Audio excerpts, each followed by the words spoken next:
decisions, no way for them to be, and I'm not forgetting my dreams. For those ratings I'll always need. I'm a tool and tell me that you need me. Feed me, I've lost it, release me. Love is all we need. Meeting that you feed, touching me, turning me sweet. It's another stage fright that keeps me living on. Hesitate to love it, why fight my becoming my heart? Sick of moving on, yes, I'll be taking this out. Roll off your heads, plot twist. This you're turning into an idol yearner. This high stage with the crowd that has praised all the beauty that's me. Picture that you love me, darling. My selfish ways only serve to entertain. Make them jump from their seats. Won't you all rise and be, darling? They all wanted me to stitch my own defeat, but how could I resist? This spotlight is so sweet to be. If I decide, then at least the show is mine. I'll take my trade in time with the real death.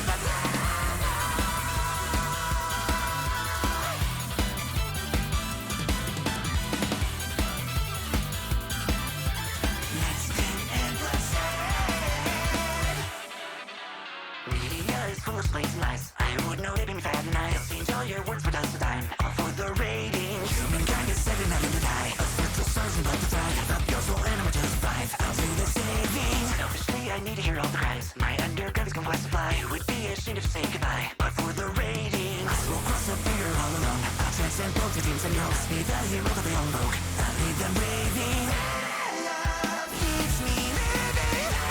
Hearts in me waiting. I fight my becoming my heart. Sick of moving on, yes, I'll be taking this out.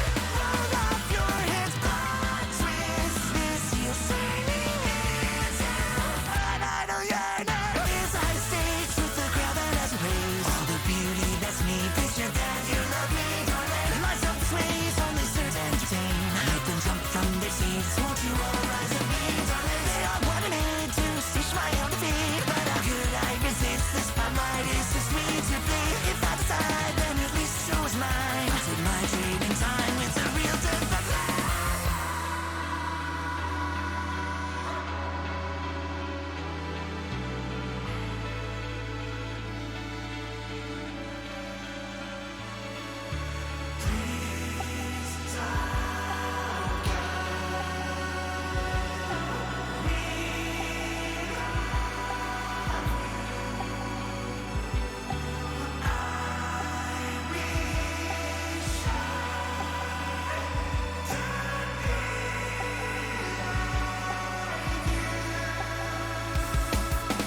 It's my final stage with the crowd I love to play. All the beauty they see, picture that they love me, darling. My selfish ways only serve to entertain.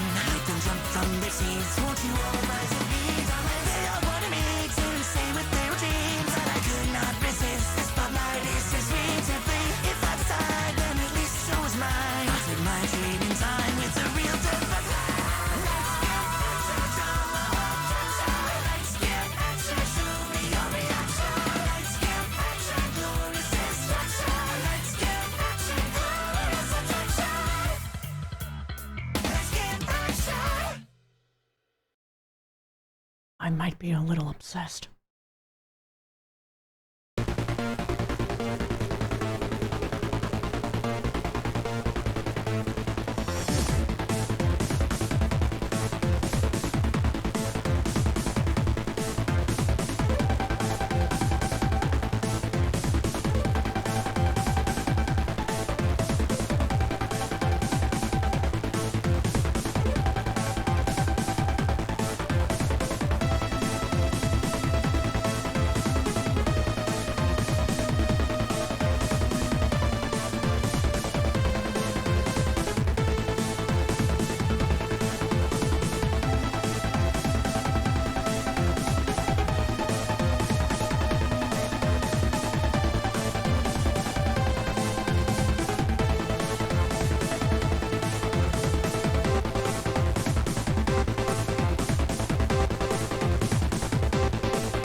It's nice of a fucking tune that is. I gotta turn it down. I am Moach. So, I am ovulating. And as a result, I was reading a bunch of fan fiction. And then I realized there's only 15 total fan fictions. Mettaton and Mr. Tenna, which, no. That is not acceptable. So I obsessed a little bit.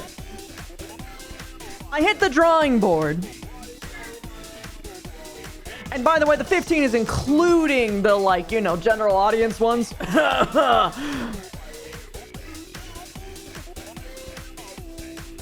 And that's not acceptable. Most will probably do 10x spam it though because of Peepus moments, but they're toxic exes! Oh. Anyway.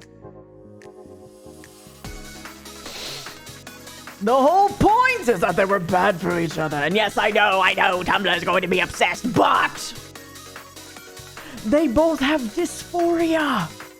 It's perfect. They both have their jobs aligned, and obviously Mr. Tenna has a type, because let's be honest, they're in the same fucking color scheme. So anyway, I'm gonna be making a Deltarune, and I'm gonna be writing my own fan fiction about it. Probably drawing art for it too.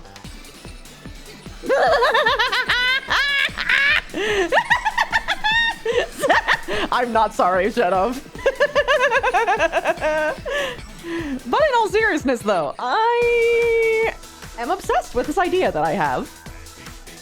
And I'm going to regale it with you. For those of you who are, you know, into the whole Mettaton and, I'm sorry, into the whole Deltarunes. But just hear me out, let me cook. Okay? Hear me out, let me cook. Also, I should start the timer.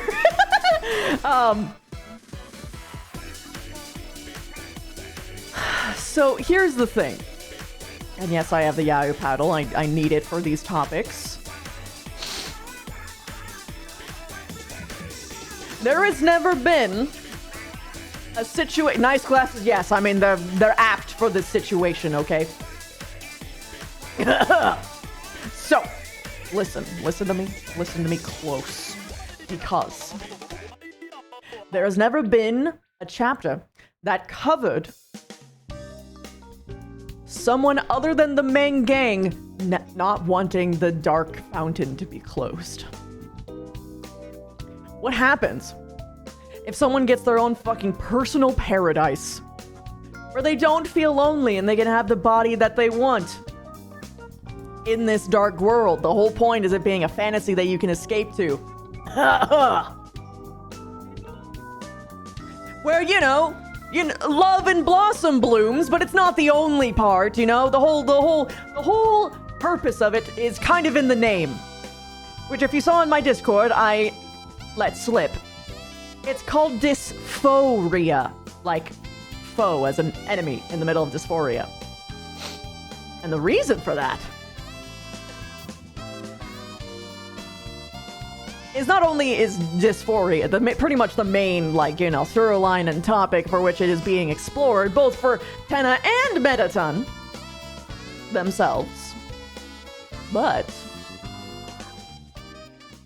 in the end, it is, as you would expect, the final boss. In more ways than one would originally expect, because what the fuck would Chris and gang do when they walk into this fucking place that's obviously a distraction made by the fucking Dark Knight? You know, hold on, let me just adjust my glasses. Ka-shing! And the resident there, an actual person that they know, fucking fights them and says, "Don't you fucking do it! This is my dream come true! This is mine! You don't need to close it, but we know why they need to!"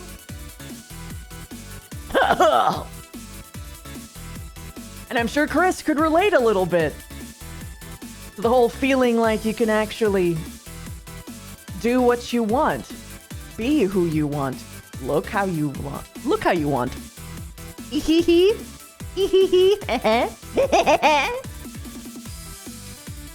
Do you see how much potential there is?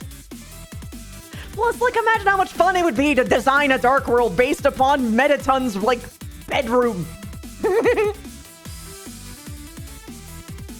Don't close it, but okay, but what if we did? Yes, and it would be a whole, like, problem. Because also, I'm sure Mr. Tenna themselves would probably not want it closed, at least not at first. And imagine how fucked up it would be if, in the end, he decides that it needs to.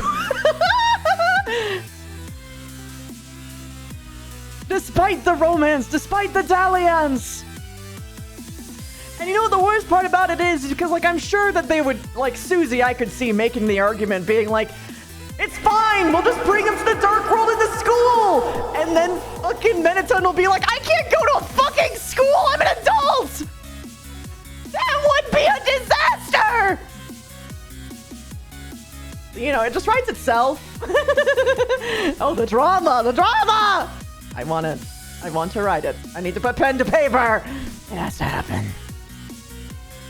Plus the spice. I haven't got to write a fucking lewd fanfiction and release it before. I want to do it very badly. Nine won't be the only one roaring, exactly! And of course, Mr. Ten is a bottom. I mean, come on, let's be real. The praise kink is kind of written all over him. I love how, like, all of the 15 fanfictions agree. This man's a bottom. It's beautiful. But yes. Oh, whoops, this one was supposed to be removed. Anyway. Do you see what I'm cooking, though? Like... So I just wanted to share this little brain blurb with you. And maybe if you guys want, I could, like, do some designs and make mood boards or something. Or else we can just play more Date Everything, and that's fine. But... I am a little obsessed. Need a chef hat? Okay, fine, I'll give myself a chef hat. Chef hat.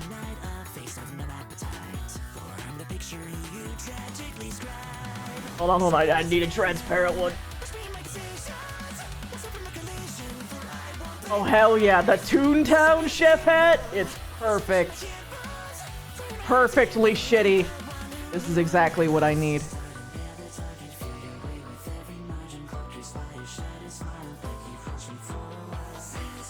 Web file? Fuck. Maybe it'll be fine. Yes, it'll be fine.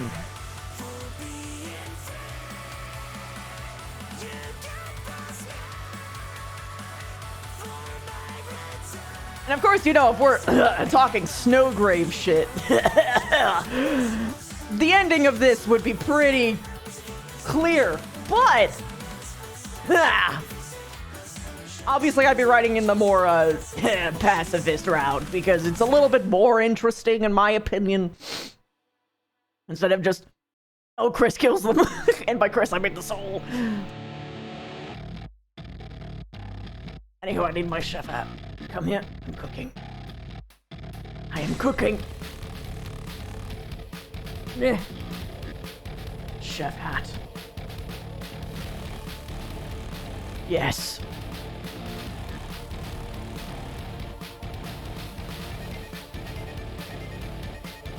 It's a little silly looking.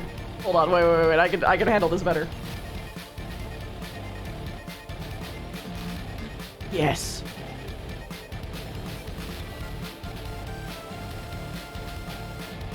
Oh yeah. Nailed it. I'm cooking. It's a little shit. I want to tilt it more. Yeah. Perfection. I love it when they're crooked. Anywho. I'm a little obsessed. This is all that I have been thinking of for like 3 days straight. And this is when I knew I was cooked.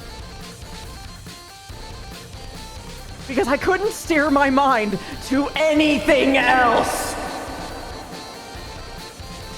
Yes, Chef! All right, fellas. Listen. Wait, someone did Fire in the Flames when Raul sings the lyrics?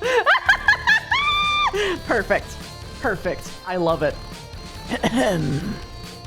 Fellas. Listen. What do you think the main creation would be? Because there's always a new creation. I was thinking that I could do the literal closet, like a literal like wardrobe that just constantly dresses them up in like the various stage uniforms that we saw in like Undertale, like, you know, that cute little blue dress and like the actual like perfectly matching tennis suit, which would be really funny to write about Tenna reacting and be like, oh hey, what the fuck, you wear it better than I do. Dysphoria being.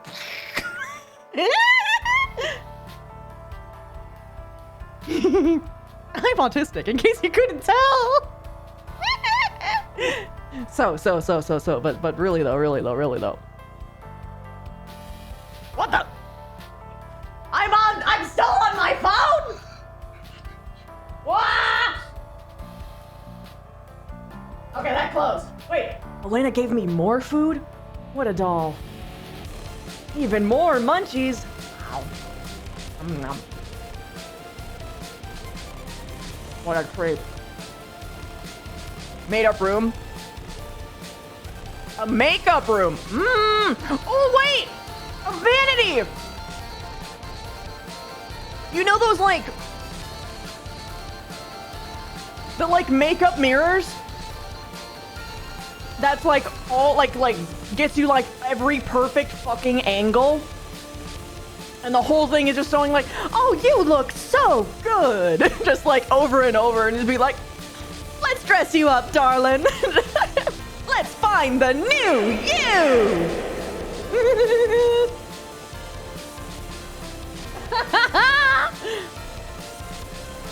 Oh, wait, I love that. Then they can have the dress. They can have the dresses. They can have the makeup. They can have the whole fucking thing. And of course, like, obviously, at some point, Menatun gets the Menatun body from Undertale. And it looks fucking fabulous. And it would be so good. Because, like, just imagine them going through basically all of the, like, little stories and segments from Undertale. And just, like, basically having it rhyme and just having like Menatun like be able to go through like that first high, like that very first high when you perform and everyone calls your name. Oh. Ah. And Tenna shockingly would not be the host. They probably would get stuck along for the ride. Like in several instances I could see them being like the player too, so to speak. Which would probably fuck with Tenna a lot, but also be like, hey, wait. It's fine so long as it's TV time. It's like, wait, I get to do TV with a duo host? And maybe it would get to them at first, but I don't think so, because I'm gonna be so honest, this little fucker is probably obsessed with meta. Because let's be honest, I don't think anyone's talked to him like that before. Like the little snippet we got in Chapter 3. Popularity! The popularity meter, oh my god. Ow. You know, I see like a lot of like, like, you know how like all of the other like, technologically themed ones were like, you know, like show business and all that shit. It'd be interesting to take this from an angle of like, like an internet influencer. Obviously that's not what they are, but like in terms of like the vanity doing something like that, it's like, oh, the gram eats first, and like taking pictures constantly. Oh man. And just the exploration of like, and the things that I know, you know, as an entertainer that I can inject into this story, I'm really excited for. Like I mentioned it before, the first thrill of being like, holy shit, people love me. Oh my god. And like the high of that and just chasing that until it becomes like a new kind of horror experience where it's like, wait, no, I actually just want to spend time with my buddy, with my guy. Can I have a second to breathe? The ratings, the fun meter, we hope to give them the stars, babe. Yes, exactly. Imagine both of the meters. Oh. And she becomes her own fucking like TV star, movie star, just everything star.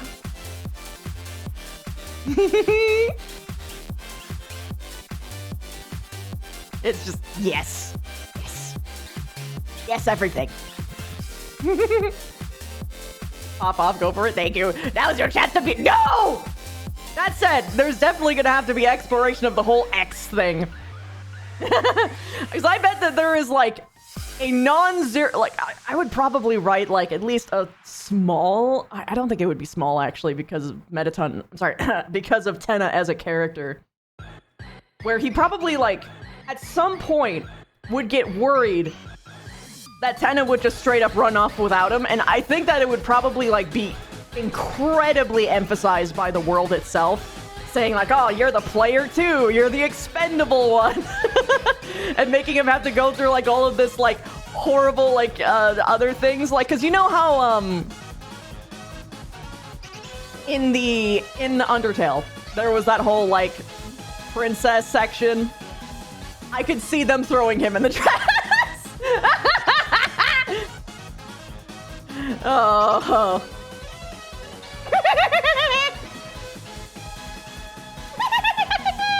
but yeah.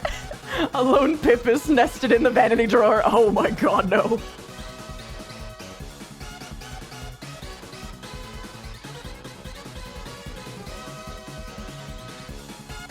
The fucking vanity drawer becomes a fucking, oh,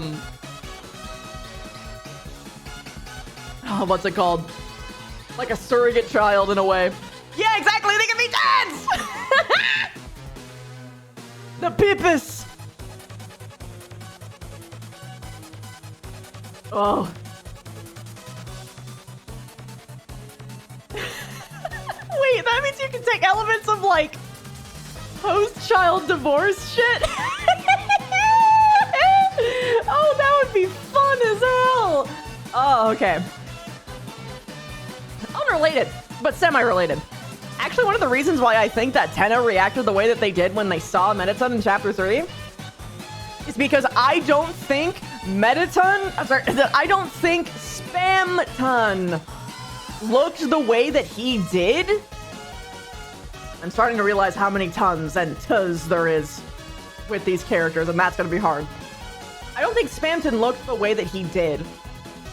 And that's why Tenna didn't recognize him. It wasn't just a funny bit. It was a, holy shit, he changed so much with the whole, like, pale-faced Gaster thing. I mean, like, we saw what he looked like before. And it was, like, that red suit and looking nice and crisp. He was, like, one of the butler guys. Yeah, so, deadass, Tenna just probably genuinely didn't recognize him. Which sucks for Spamton. Actually, getting back to the, you know,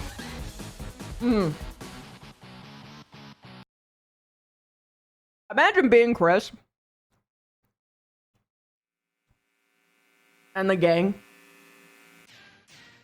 and having to choose between the safety of, like, basically fucking everything and breaking up a family.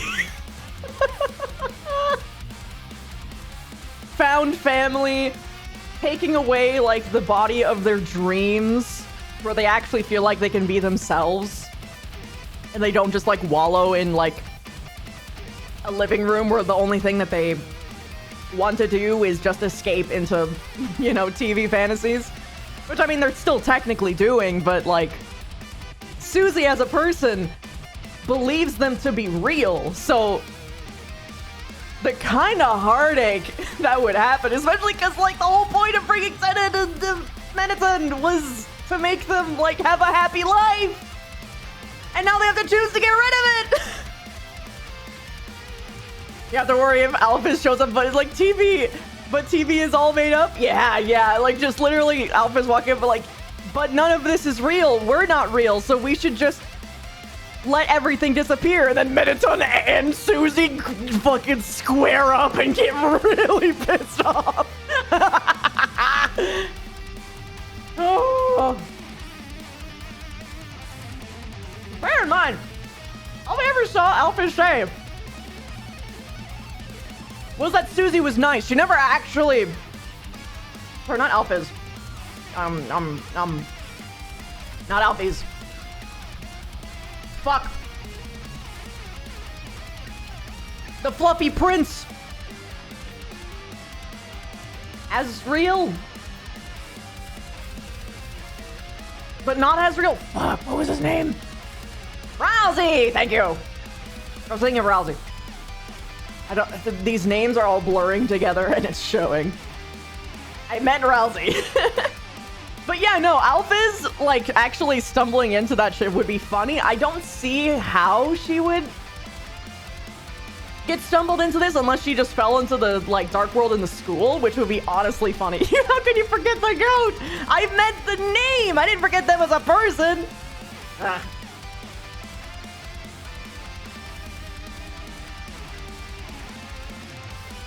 I could deadass see Mettaton being the kind of person, though,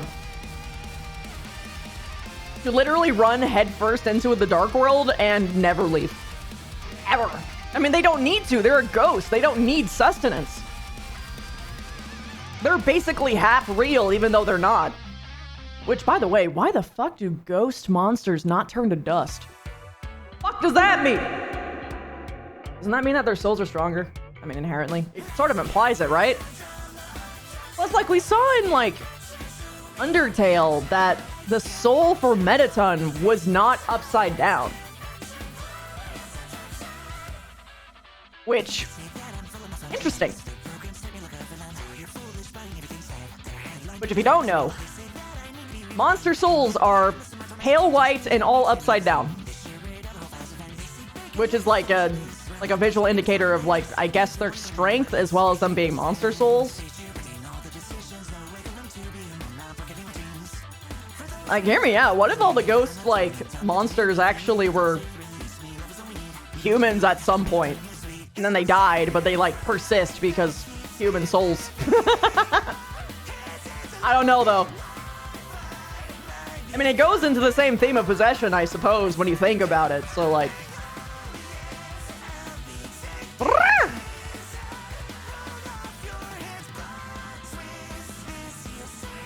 I don't know. I'm cooking. I don't know where I'm going. I don't know what the spices are. But I'm sauteing the onions, man. There are so many themes we could explore with this.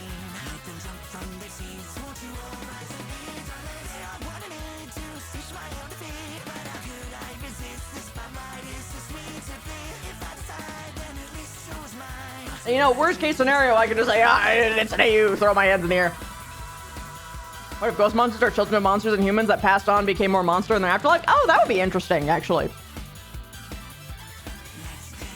That? I kind of dig it. I kind of dig it. I dig that as a concept.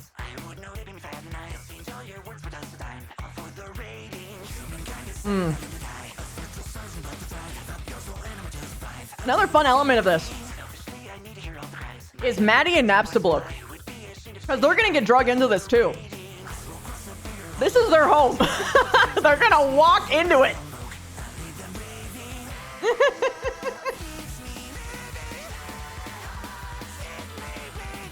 That's probably gonna be the part where it starts to kind of go wrong, you know? Like, they see them so, like, Maddie and Nap get to see Meta so happy, and probably Maddie will probably get the body that they want too, because they also have dysphoria. Rather, dysmorphia. Dysphoria. So, it's just multiple fronts. Probably the best part about it is, like, having, like, Napstablook and Maddie, like, understand Mettaton better as a person. Which would be, like, a big part of the whole, like, you know, not necessarily growing up, but healing, figuring out yourself as a person, and respecting each other a little bit more. Having a bit more forgiveness and understanding.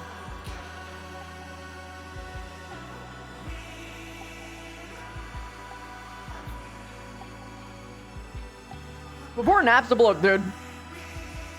Imagine being the only fucking town, like, policeman left. Then getting stuck in this fucking world.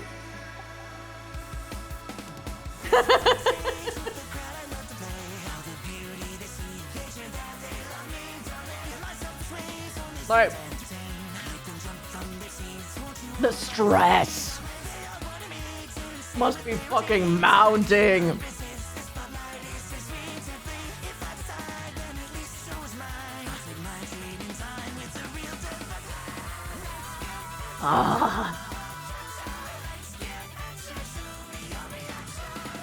And look, this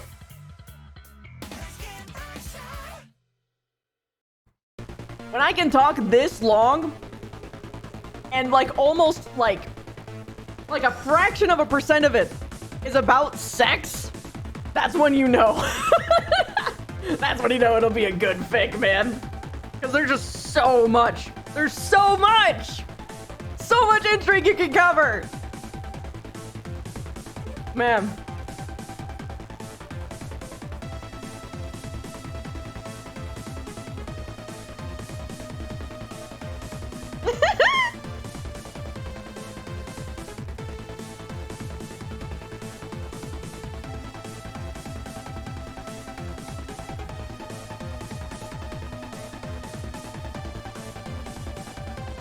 I gotta draw them. I gotta draw something. That's a high wolf. You're going on a thing, so I was waiting. Oh yeah, no, I don't think it'll stop. Is this the thing I think you're fixated on? Yes. Fan fiction. For Deltarune? Yes. Yes.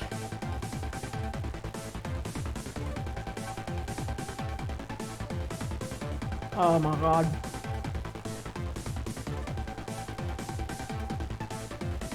Alright, I think I'm gonna do.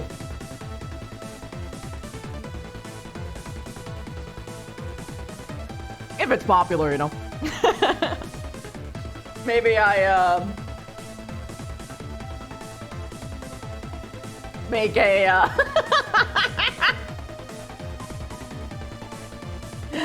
make sure that subs can see it like a week early or something. Hello, hell!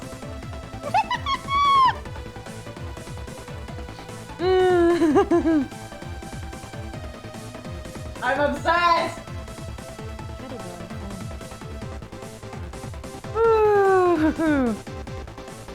Yeah, I was shocked how little fan fiction there was of it.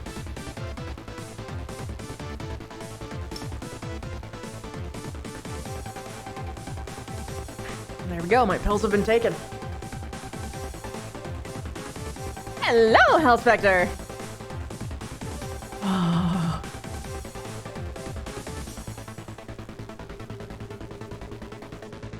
Plus, I'm a sucker. I'm a huge fucking sucker for, the newest, sleekest model falling for, like, this clunky retro Blorbo. And them both thinking that the other one is better than the other. Specifically, like, Meta's probably like obsessed with how larger than life Tenna is, then Tenna just can't get over the fact that they're fucking new. But can't we play Smash on the CRT? Yes.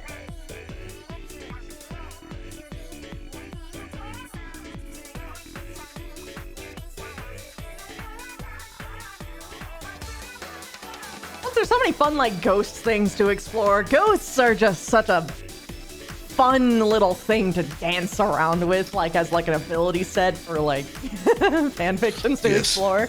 Like, it's so fun. It's even more interesting when it comes to, like a fucking mechanoid and, like, what you can do with that. Techno ghosts are always an interesting phenomenon to explore. Oh, yeah. Not even like, I mean, like, yes, Meta is a techno ghost, but I've always just been really fond of, like, ghosts possessing already sapient electronic beings and what the hell that would do.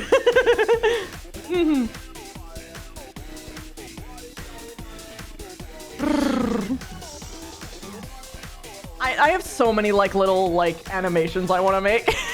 It's like, why do you care so much about this guy? He makes me laugh. That little snippet that you sent me for Daffy and Bugs was very funny. Yes.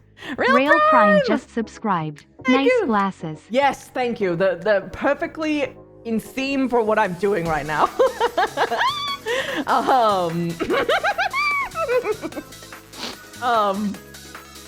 Thank you for the 16 months. Great to see you.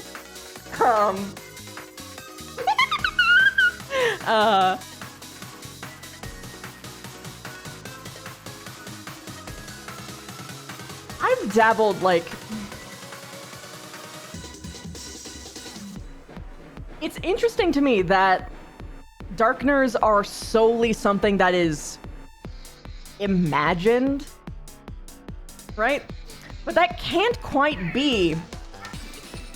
But maybe it's just because Gerson is Gerson or whatever, and it's because it's like an actual, like, soul of a monster or something covered in dust, but it's strange that they could come back, right? Ain't that weird? Why would it be consistent if it was fake? And also the fact that they would come to life the moment that they're brought into a different dark world, when it's made up of, like, when a dark world itself is made up and has been proven to be made up of specifically the desires of the person making that dark world in that moment. The fuck does that mean? Why is it consistent? And, like, maybe I'm just reading into it too deeply, but maybe they're more real than people are giving them credit for, right? And maybe that's just cope, but yeah. It legit makes you think that Des is dead and Carol is using the Dark Fountains to try and bring her back. I don't think she is. I think, what I think is going on, at least when it comes to Carol and Des, Carol is definitely aware of the Dark Fountains. And she is definitely, at least to some regard, working with Chris. I think Chris knows.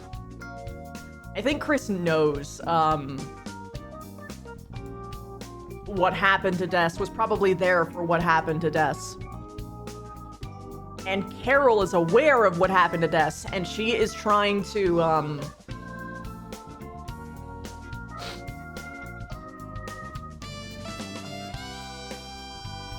because an Ice Queen as, like, a personality type is usually someone who becomes hard and rigid out of necessity, like, to survive, and it seems like her whole thing is just trying to, like, protect her kids.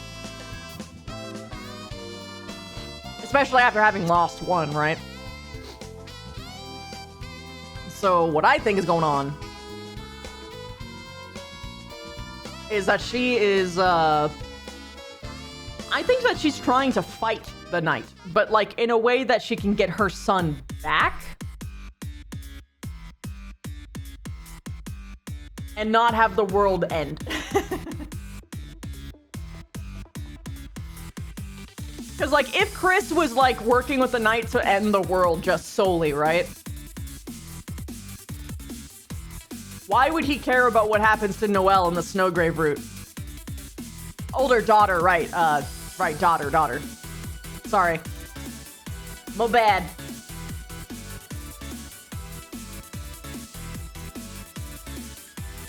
Everything important is in the house, meanwhile Rudy is never at the house. Yeah. Also let Caddy and Noelle do their magic stuff. Yes. Hi, Delta. Oh, I do have man. a question. What? Darkners, as you describe them, are they like personified objects within the Yes. dark whatever? What's So- Rousey then? What? What's Rousey then? It is strongly theorized that they are the red headband of monster horns that Chris wore as a young child because they wanted to be a monster. Chris is an exploration of dysphoria.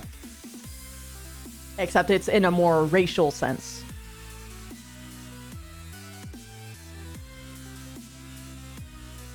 I gotta blow my nose. I'm gonna mute.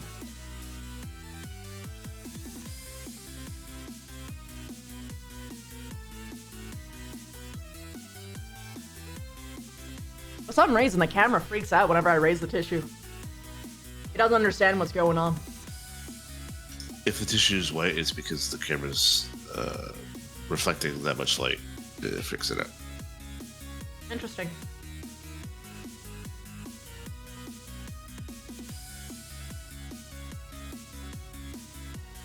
Part of you thinks that it's some of Azrael's soul dust on whatever object that makes Rousey.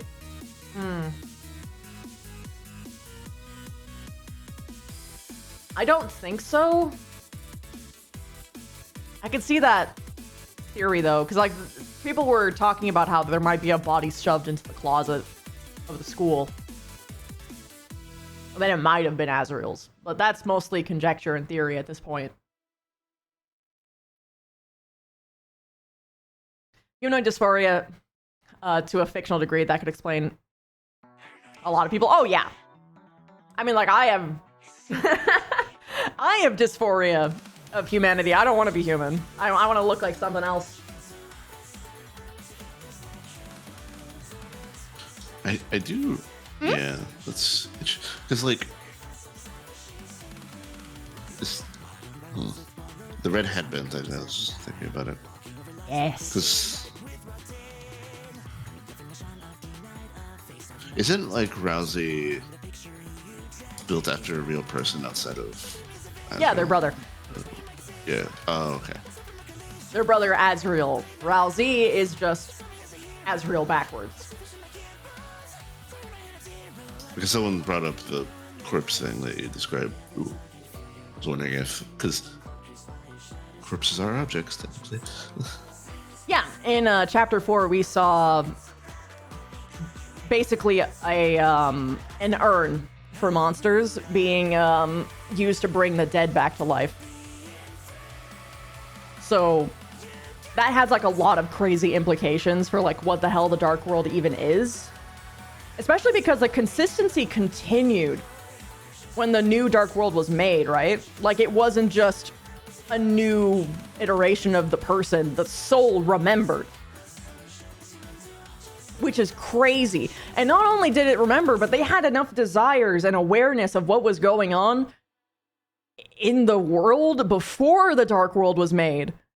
Enough to send a letter to their currently living, like, grandson. Or son. I forget which. But, like, that's fucking crazy. Susie effectively pulling out a corpse. Yeah. I don't think she's moving that anytime soon or anything like that. I don't think Kirsten is going to be thrown into the school or anything anytime soon. When you go into the basement in Noah's house, you hear the sounds you do when you're directly outside the bunker. Ooh.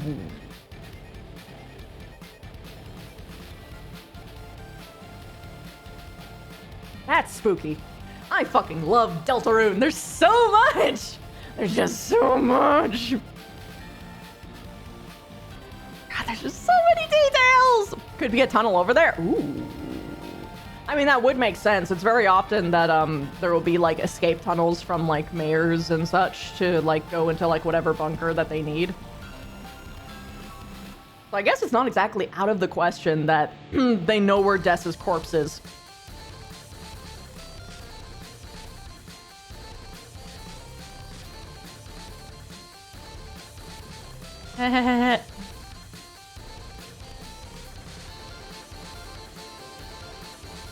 Oh, man. But you know, like, Spamton wanted Chris's soul.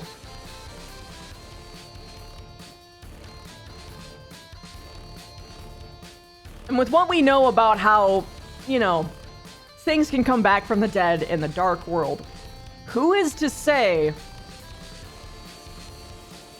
that they can't, like, gain sapience outside of it if they just got a sliver, you know?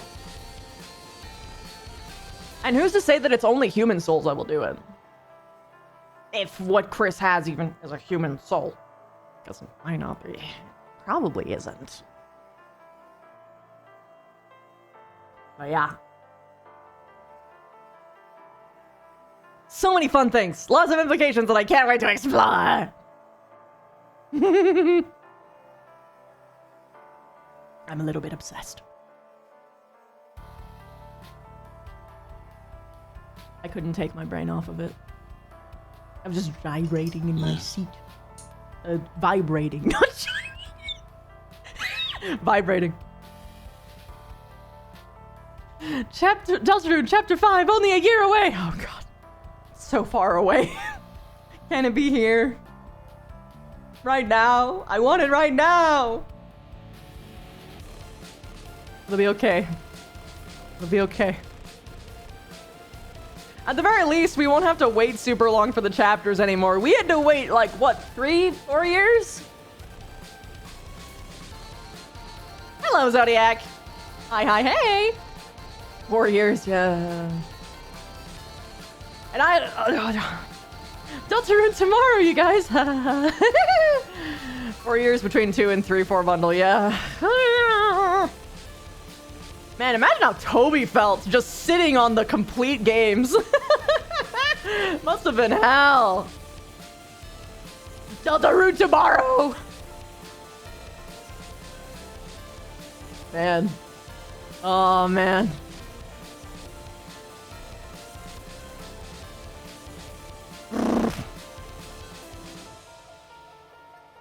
To bring up a good thing from Toby's perspective. You're taking too long. No, he's not taking long. He's cooking. Let him cook. Do you have a favorite Deltarune ship? I wonder.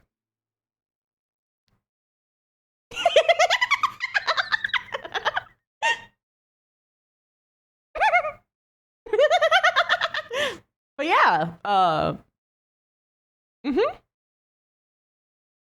Of the main cast, though, Susie and Noelle is really cute. You can beat those fights by AFKing for 9 hours? Wait, really? That's fucking hilarious. Wait, that's amazing. I love that. That's great.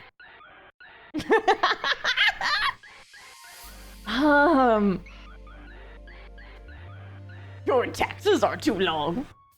That's your favorite as well, as well as love Penny and Susie ship. Yeah. Yes.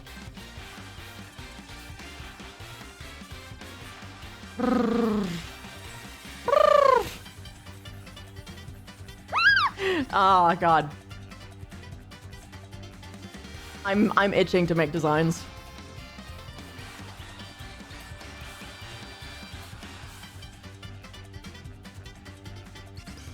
He said he let friends and family playtest stuff in the chapters early, and then he said he thought there were a specific fight that there was a cry for help from them.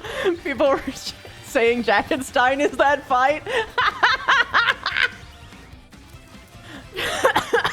That's actually funny as fuck.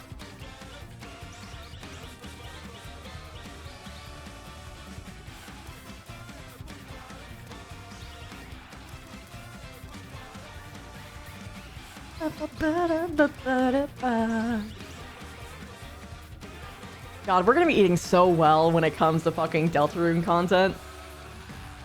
So just think about how long the like Deltarune train like continued on from chapter 2 alone.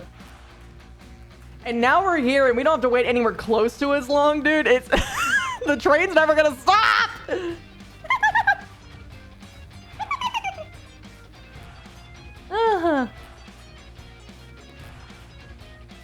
They made a Deltarune Bellatra mod.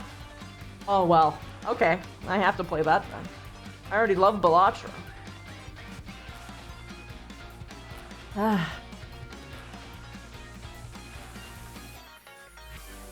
Just so happy that Toby's team is now settled and is going to be cooking much faster for everyone else. I think it genuinely was a thing with Nintendo, though, was what kept them off for so long. Like, I deadass think that they had to wait for Switch 2. Unironically.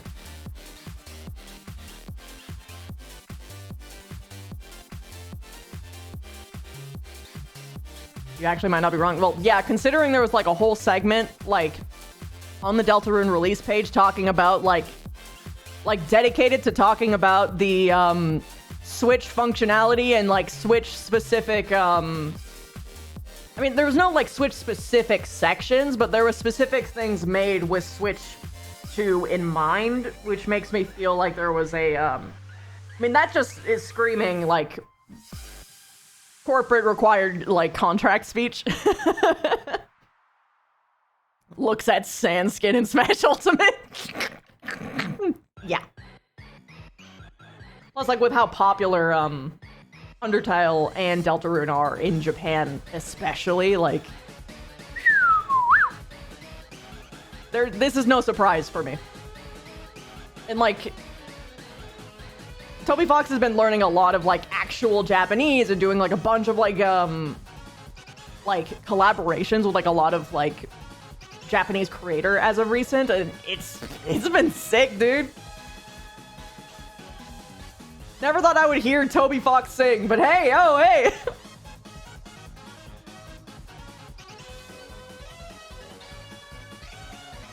You're playing tutus.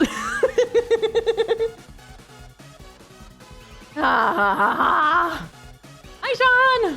I'm obsessing! I'm making a fanfiction! And, Deltarune you.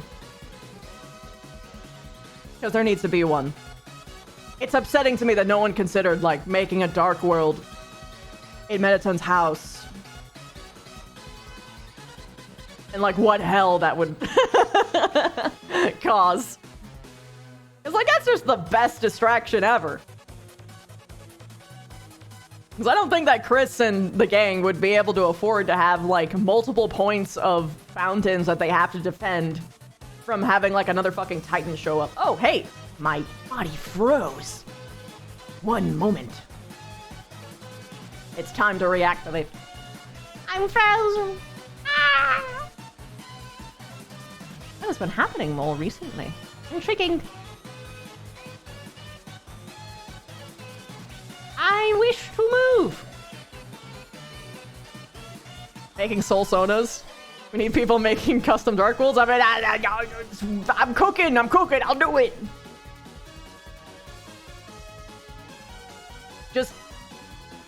Just give me a few. It won't take long. I promise it won't take long. Too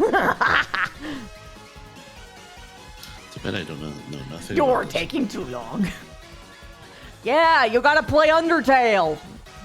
And the Deltarune. You need people making custom killers and survivors for DVD? I mean, I think they have. I'm pretty sure people already have. It's just not as popular. Like, the DVD fandom isn't, I mean, anywhere close to as big as Deltarune, and that's not a discredit on DVD. It's just Deltarune is... It's Toby Fox, man. Anything that man touches, whether from Homestuck to Deltarune, it's just gold. Roaring Knight custom killer for DVD. That would be lit. I don't think it would work though. It's too pixely. They'd have to make their own design at that point. Yeah. Probably have to make a custom shader, which I don't think that they're willing to do. Oh, but could you imagine? Well, that would be so cool. What if making it pixely was a gimmick? It's gimmick? I mean, yes, but I don't think the DVD team would be willing to invest in making an entirely new shader just for one killer as opposed to just making a model.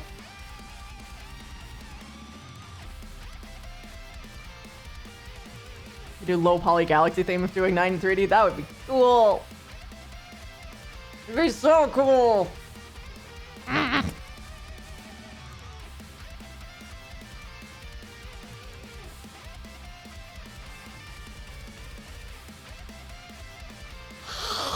many pop culture villains are pixelated? I mean, I guess they do got Dracula in there, but they had Castlevania at the show, so maybe. I don't know. I don't know. Have you seen all the Asgore driving memes lately? I saw one literally right before I started stream, and that was my first one, and I was like, oh, okay. Hi, Cavrix! Hello! Wait, the glitch trap skin has its own glitchy shader? Oh, well, never mind then. It's probably fine. They probably, I mean, I don't know. I don't know what's holding them back. You know, it's the little glasses for eyes. Yes.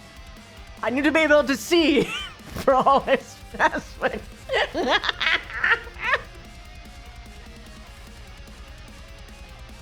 It's been everywhere for the past few days or so. Everyone wants Asgore to just run over Des. I feel like Des would pick up the car and throw it with him in it. I don't think Asgore's got it in him. I think at most he'll have like a shotgun. Could you imagine Asgore with a shotgun?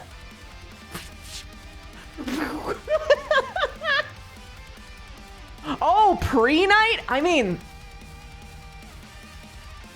I could see that being what happened. That'd be interesting.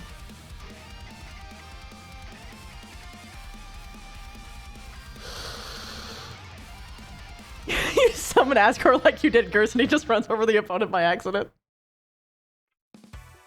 Are you the only one excited? Looking forward to see where the Sans tutorial thing is going to go. I think what's going to happen is like, God, I love this song. I think what's probably going to happen is, I think it's going to get worse. Next chapter, I think it's going to be a huge focal point and point of irritation that's going to, like, make Susie freak the fuck out. Chris, too, of course, but, like... Sans, did you befriend my mom? I befriended your mom last night, Chris.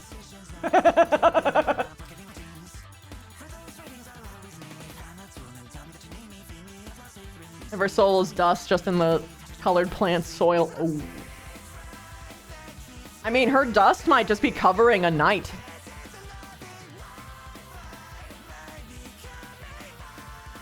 Like an actual, like, knight on the chessboard.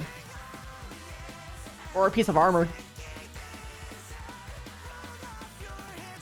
Complete 180 everyone had for Sans tutorial as well. I mean, the funny thing is that they actually did it. They did it.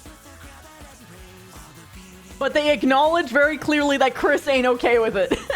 It's just that the people who hated Sans hate him louder. That's the only difference. They're finally like, oh, I can speak up without getting my ass clapped? Finally, it's my moment. Fuck Sans! Because, like, I love Sans tutorial as a ship. It's just that they, you know, are going to have to get through the whole maybe don't get drunk late at night and make your son stay up all night shtick. Although the whole, like... I don't think it's fair that people are mad at Toriel for, like, Chris not being home kind of thing. Like, you gotta remember what the fuck happened just before that. She had her ex give her, like, a giant bouquet of flowers in front of her child and her child's new best friend right after the fucking church. Just left. What does Lyme disease and divorce Suabthon mean? Well!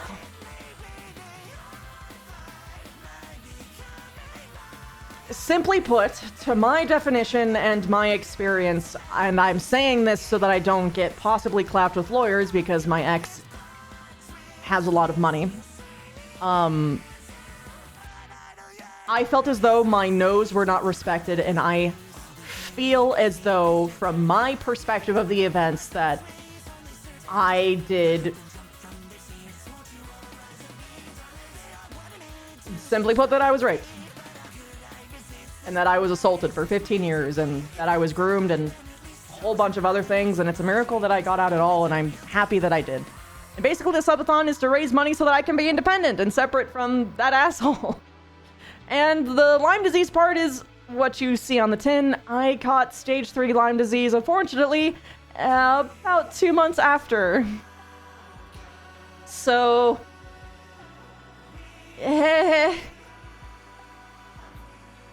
Unfortunately, I kind of got hit with the shit stick twice, but despite all of that, I'm happier than I ever have been, and whatever you guys can spare to help me stay away from that, I thank you. What if, hear me out, we saw a lot of military stuff in Dessa's room, which either means that she was enlisted or super rebellious. What if her dust was scattered over some of her old equipment and that manifested as the night? I mean, I could see that also happening. I think that it happens, that it appears more literally from what we know from Gerson, so maybe not.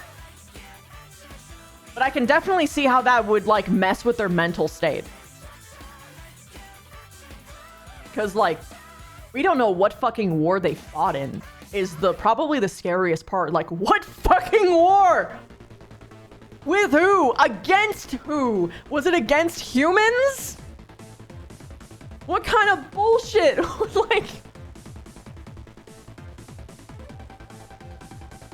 Imagine... Like, hypothetically, let's say it is humans. Imagine going to war against humans. Killing them, and, like, what they do to soldiers when they're, like, going to war is they dehumanize, for lack of a better word, the enemy. So imagine going through that. Then coming home. And finding out that the boy you got a crush on, let's be honest, Des had a crush on them. They probably were actually dating. Man's retainer and t-shirt was in his fucking room. In her fucking room. Like, who keeps someone's retainer? Who's collecting their spit? And then, finding out that your crush's little brother is an adopted Humie. Humie. I imagine that would fuck with you a bit. This is a specific term. Yeah. And just, like... Plus the theories that maybe fucking Azrael's actually dead, too. And what that would do to them. Especially if they were killed by, like, a monster. At that point, they would probably feel like the world is, like... what the fucking point of it is all? Why were they fighting? Why were they protecting these people? Fuck everything, let's destroy it all. Or at least that might have been what happened after they died as well. We don't know.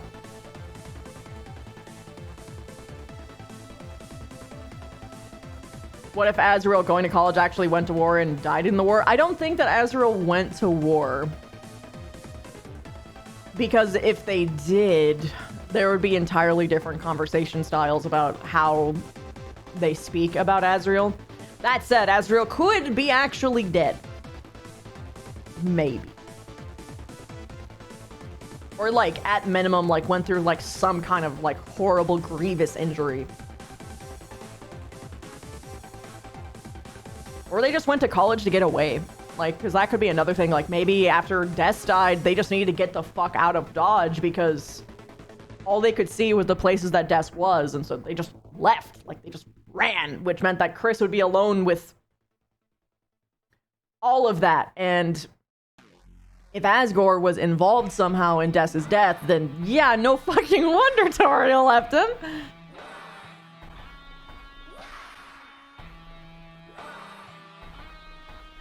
Asgore doesn't ever bring him up. Only things like, say hi to Chris for me. Yep.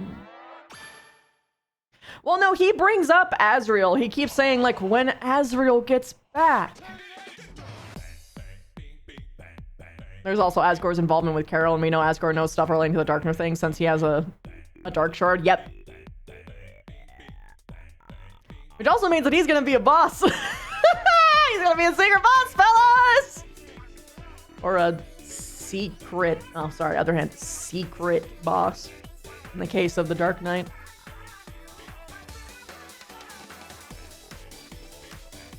I think Asgore's trying to bring Azrael back from the dead. I mean, either that or Des, I'm not sure. Or just... I mean, hypothetically speaking, if there is a war, right? If there is a war going on, then it would be very Undertale of Asgore to try and create the means that they would win it. Because, I mean, like, even just, like, looking at the context of the original game, like, yeah, that's something he would do. But some of the AU art you found on Twitter in the game discussion, no, solid consists of just a hodgepodge of whatever you found online. All right.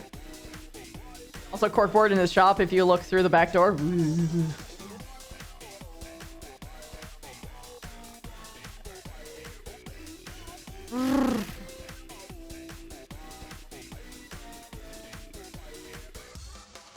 Man. I love Deltarune. Hey, chat. If you could have any room in your house converted into a dark world, what would you do? Which room?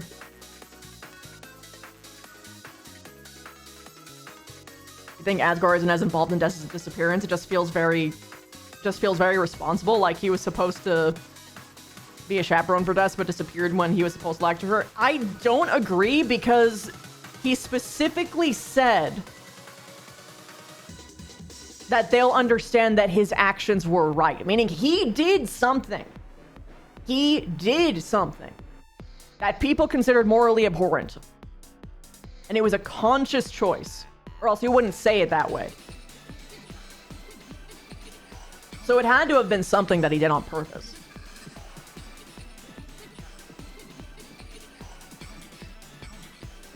You think the red corkboard is a red herring because in chapter 1 you can go back into the back room, which is colored flowers to a human souls in red glass jars, but the papers on the board and floor there are just overdue bills?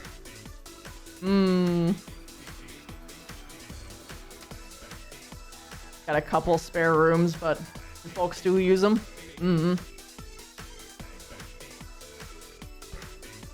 The unbuilt room where we have a piled bunch of boxes and stuff like it's Agdic. We are too broke to finish the apartment renovations that started before we moved in.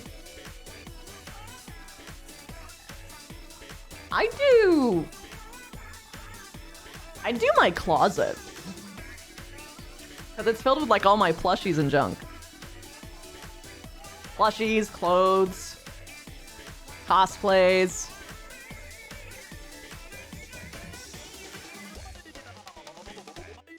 You'd rather not have a room for your house be turned into whatever, but you'd probably do your own bedroom. Fair enough.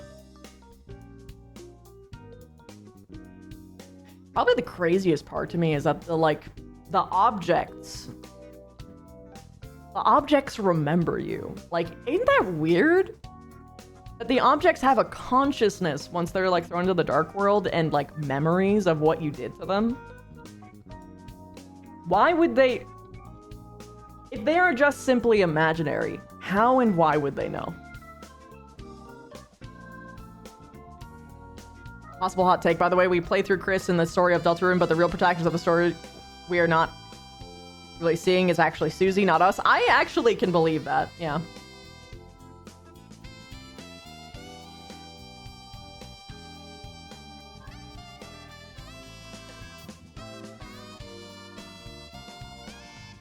Maybe there's two whole worlds like in Twilight Princess. I think that the way that this probably works is that the dark world is something that subsists on the light world specifically. Like, the Dark World physically can't function unless it is in the shadow of whatever light, whatever the light world casts. So they can't exist without the other. Sure, the light world can exist without the dark world, but in a capacity, it always is existing. Because, like, from the way that, like, Rousey talks about the dark world and how, like, different dark worlds are made and how Rousey is able to, like, traverse through these places, which, by the way, no other character except for the perfect boy can do that. Well, actually, no, Rules Card did it. Never mind then. Never mind on that point. Weird that only they did. But yeah, so, like, people in the Dark World can just jump to whatever Dark World that exists, which implies that it has a terrain that can be traversed to reach it. So, like, it has to some capacity exist, like, cohabitively. And, like, Rousey is aware that there's, like, multiple different, like, iterations of, like, the same, like,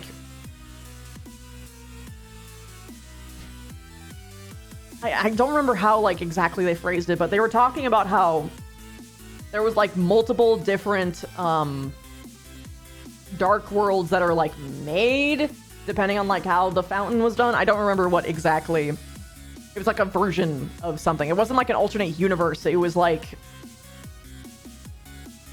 it was like a sunset, like putting it in a different location. Rules petrified in Chapter 2. Lancer did in Chapter 2 and 3, so Rules might have also petrified in Chapter 3, but off-screen. What exactly is Rousey anyway in the light world? We know that Lancer is a playing card. It's a very strong theory that Rousey is the red devil-horned headband that Chris had when he was wanting to look more like a monster. And one of the biggest evidences that we actually have that points to that right now is when you look at the fridge and Chris, like, starts, like, listing how he is actually very different from Azrael and pointing to the horns specifically. And we know that the horns are like a pinkish red compared to, you know, it being just straight stock white in the case of Toriel, Azrael, and Asgore.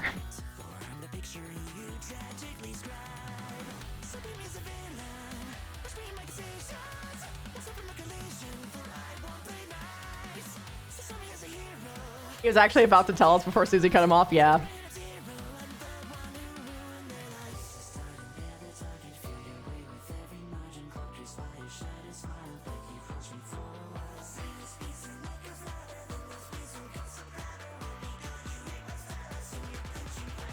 Whew.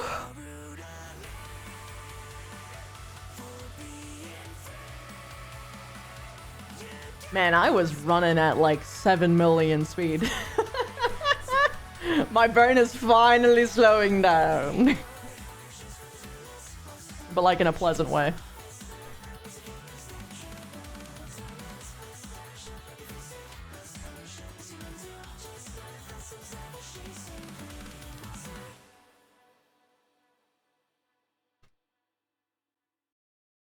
In isolation? No, I told everyone that I would do that after I got my headset.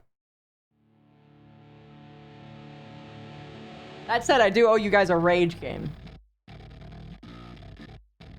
Probably the way that I will have that be decided is the same way that the quotes will be decided, and the tweet will be decided, which is by making a new channel in my Discord that people can, like, throw down suggestions, and then whichever one gets the most of, like, a specific reaction, then that'll be the one that I do.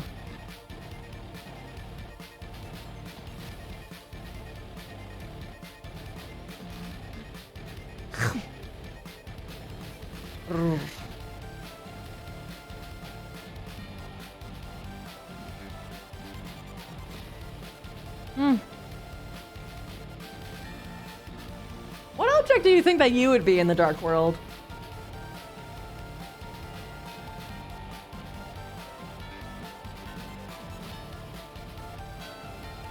I'd probably just be my fucking computer, to be honest. Or a VR headset.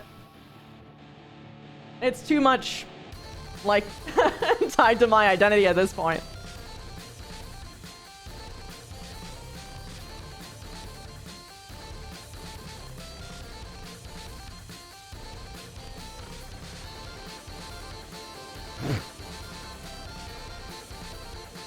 Probably have giant-ass fucking cords for hair.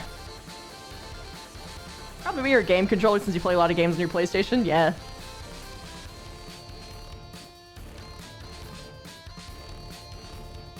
Spooky yawn! Yeah, my mouth is pretty big.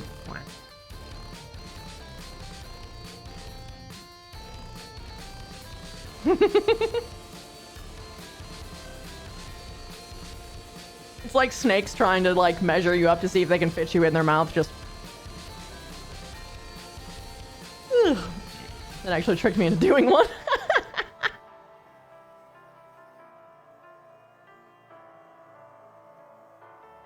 I popped my jaw again earlier, so now I have, like, that weird maraca sort of sound when I open my jaw.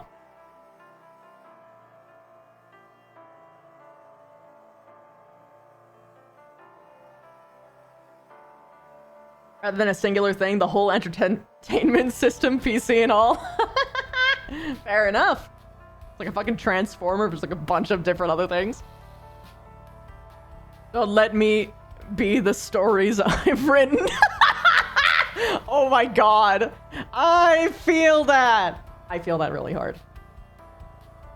Every time you see your model do a thing, you just get more and more impressed with it. Your model's so amazingly expressive and well made. Ah, thank you. Everyone did a really good job with it. Little feeling at moving angles of your jaw, the right side pops, yeah. It's always my left jaw, right? Right here.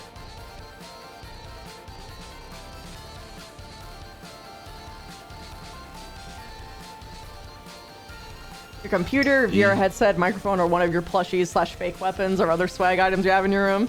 Yeah, I can see that.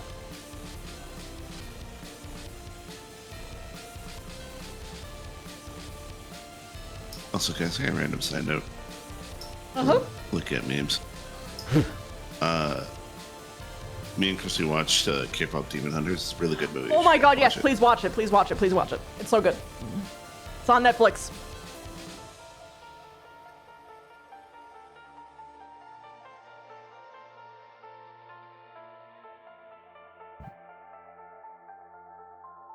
You hate it when you pop your jaw and you feel / hear a grinding sensation under your ear? Oh yeah, that is what's happening. Kind of interesting, though.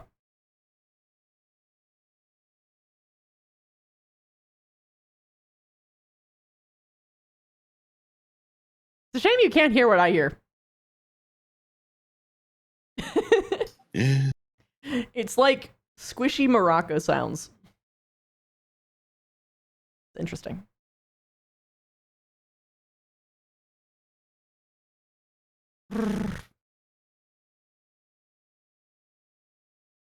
My tunes. My tunes stopped.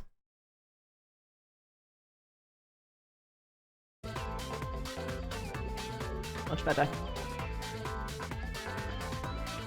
Yours is loud. You can definitely hear your jaw when you do it. I mean, yeah, you're like a... Honestly, you're a human glow stick.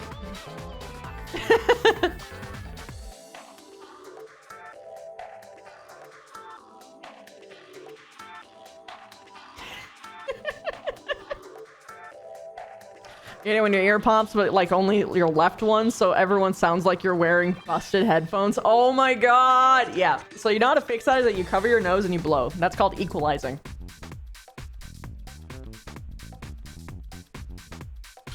Remember not to do it too hard, though. Yeah, don't do it too hard.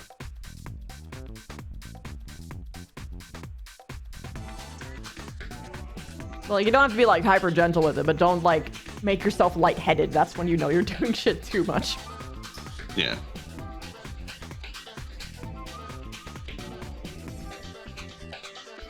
Get an item to personify you, it'd probably be a very typical multi-tool pocket knife, given how able you are to be a jack of all trades if properly applied. Hell yeah!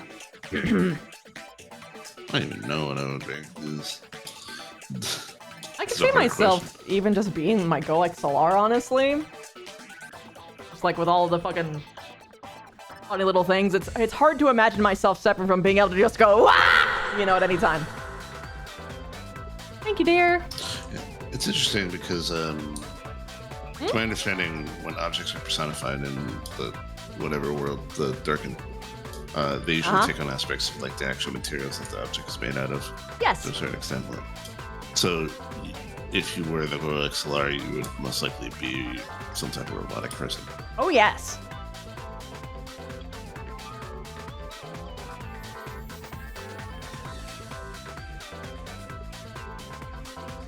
It's kind of neat, but that, like a lot of like the robots in at least the Dark World, or at least one example, are able to do like some kind of eldritch shit that's really fun. Like changing the channel to like literally move you to a different location. That's fucking neat. You can be your Lord of the Void Magic the Gathering card. I think you just be the whole Magic the Gathering card deck, Lich.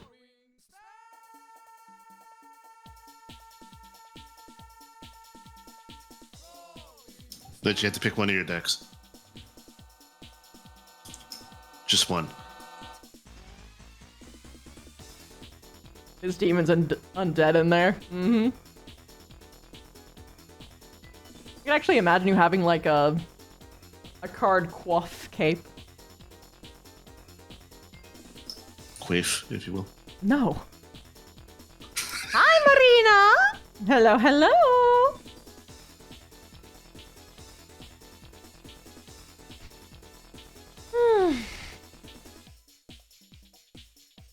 I'm just straight chilling.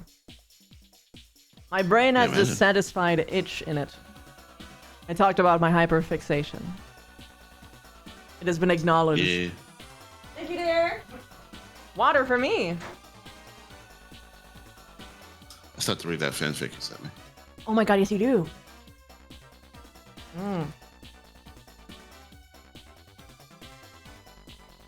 I'd share it with you guys right now, but I think that's bad to do on Twitch. You're not supposed to share pornographic material.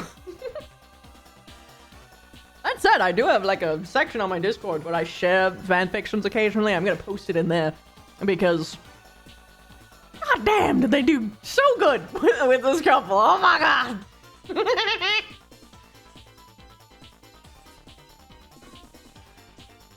Lich, why are you posting that blink emote? I sent it to you. I sent it to you in your DMs. The Nyas. The Nya section. Oh, yes. I love it when you post that GIF so much. Like, it tickles me every time. I like it because I could hear the muffled, like, rave music. Like, it's very muffled and just staring at you. Wow, wow, oh.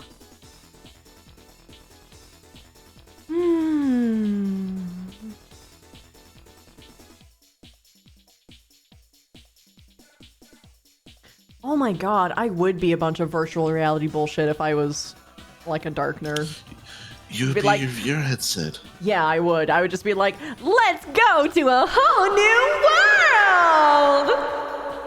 Where you don't have to be you anymore! You can be someone else! Someone better.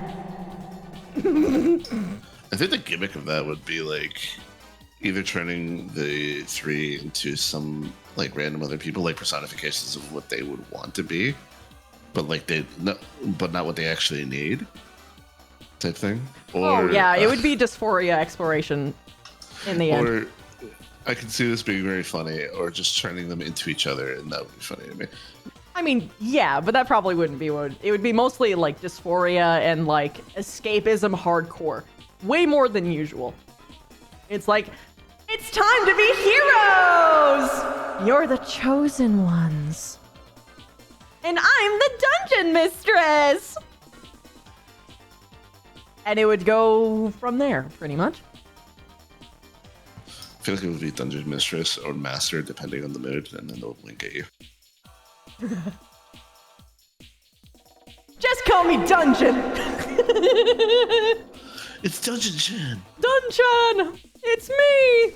All along. I feel like the act would just end up with them being like, well, this doesn't feel just right. On to the next! Yeah, just, just like a representation of ADHD. It's like, I'm bored. New thing! Also, speaking of that, Digital Circus new episode watch really Yes! It's so good! It's so good. It dropped yesterday. I love it. I love it, and it's so... I'm just saying, Jack stands are winning. That is all I was saying. The lore! Yes.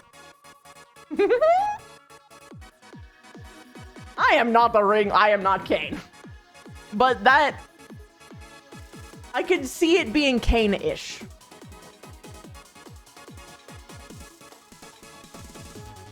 So I wouldn't be offended if... I can't talk about it. It literally came out yesterday. I can't spoil it right now. But I wouldn't be offended. I would just be happy that my players are having fun. But if they're not having fun, then I'm not having fun, and then I'm worth nothing, because this is the only thing that I'm good at. Anyway, water! Water is a good thing to have.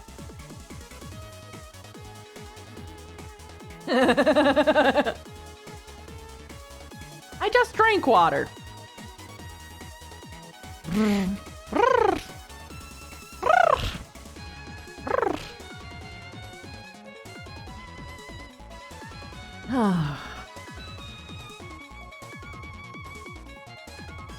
That was a redeem to validate you drinking? Ah, okay. Fair enough, fair enough, fair enough.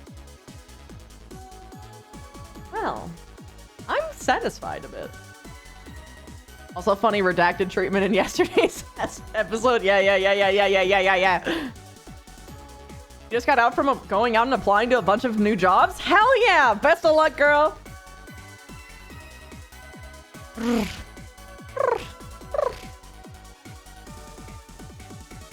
Okay. I think I got most of it out of my system. Sort of. Do you guys want to keep chatting about this stuff? I'd be happy to, mind you. Or we can play more Date Everything. And date everything. Yes, chef! He was away, but you've been summoned again by the chirps. I'm sorry, it's a stim! It's a new stim that I've just been doing. It's been getting worse. I just really like doing it.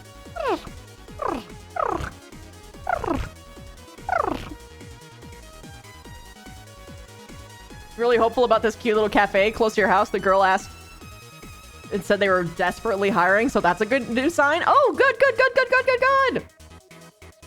Gotta click the mandibles, you get it. Purring? Sort of. Purr chirrups. A little bit of a mix. Purring is a lot lower. It's more like...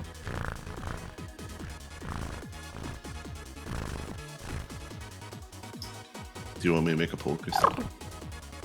Sure. No, it's neat. Can imagine the chirps added for Vev. Vev has done it before, I could imagine. I'm pretty sure she has. Because I've had this stim before. It's just become a little bit more aggressive recently. I'm sure that's what you're talking about.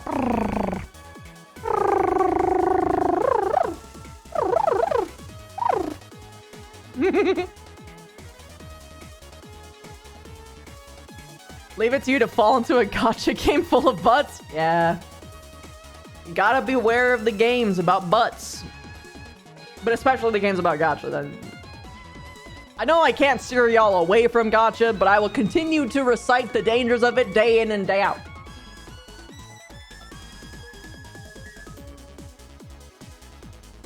It's more like a cat bit. Actually not. No, it's probably the gun game, right? I heard it referred to as the funny jiggle game.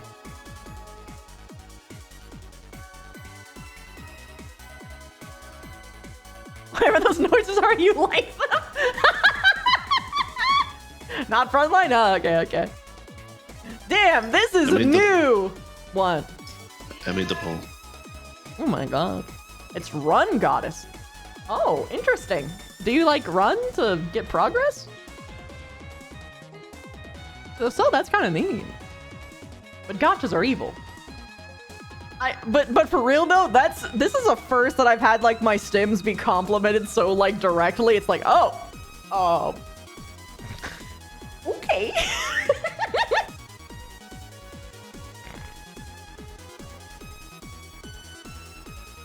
It's an idol enough of a gacha. Ah, I see. Also, with your Goblin Girl lady, you've been wanting to say things that sound like Goblin language when she's in a fight or under tension, but you don't know about Elder.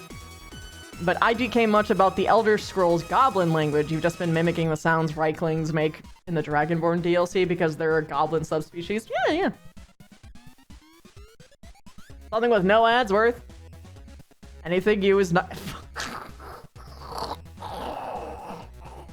Fine. I'm trying not to just immediately turn around and be like, I kill you, I kill you, I kill you, I kill you dead, I kill you, I kill you dead, I kill you, I kill you. But, thank you. Hi, Moch. Oh, are you trapped in here, honey? Oh, hold on, let me out. I'll let you out, baby. I'll let you out. Sorry, no.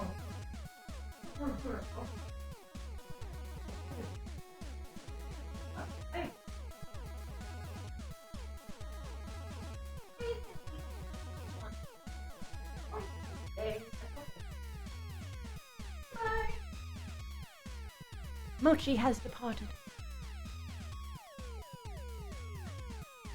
The streams are great, but the Sims made me stay. Wait, what? What? No way! You guys are fucking with me. It's just enough. Is it really that enjoyable? If I just fucking dedicate a stream to just making fucking sounds, are you fucking telling me you guys fucking stay? What? What?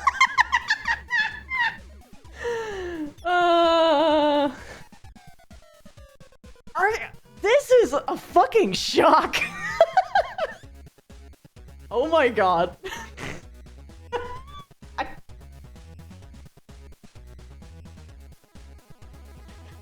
I have no idea what to do with this information. I don't know.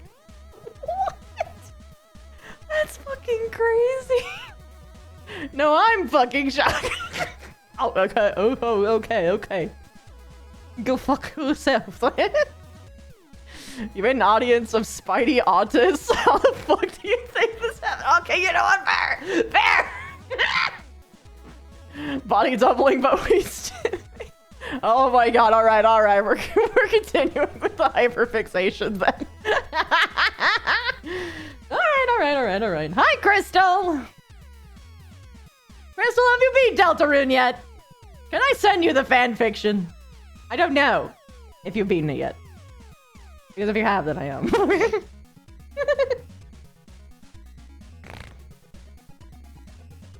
Oh my god, I'm actually flustered. Like,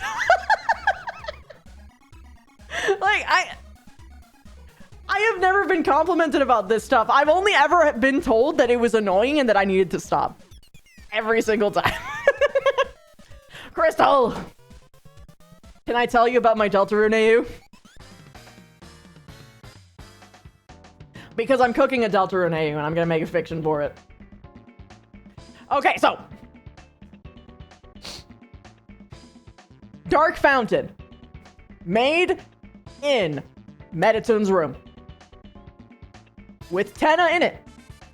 But Tenna ain't the main, like, spice of it, right? It's actually Mettaton's vanity. With, like, all of their, like, makeup and mirrors and all that shit. And the whole exploration of it is about dysphoria, to the point that I actually name the title of the fiction NAU dysphoria, like a fight. It's an enemy.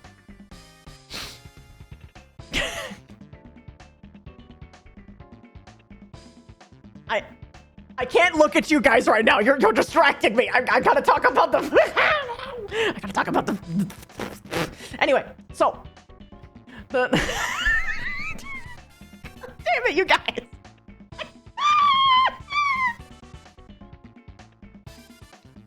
I've only ever gotten like compliments on like my voice or like my fucking tits or something, man. Okay, it's fine. It's fine. Everything's fine. Anyway, so it's in Mettaton's room, and the vanity is the main, like, you know, honcho or whatever. But the vanity has a peepus in it. So it's actually sort of like a surrogate child sort of thing. But before we get there, the whole point is that they're going to be exploring ways to make Mettaton feel like gender euphoria and body euphoria. So they dress them up in all of these outfits and make them get like that experience, like the first thrill of being a star. Not in the way that Tenna was, but like in the ways that we saw with like classic Mettaton in Undertale. And we even like go through like all of like the little like brief TV show excerpts from Undertale, which, by the way, in the news segment, when Mettaton was dressed as a news anchor, they literally had Tenna's outfit. I don't know if you guys know that, but he had Tenna's outfit! They had his fit! So,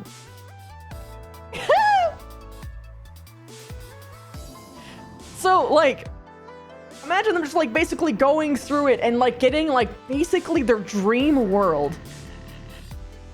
Where they finally get to feel like themselves. And they probably actually get the Mettaton body at some point. And throughout the way, they, of course, have Tenna. Because Tenna is, of course, there. And Tenna is basically player 2 co-host.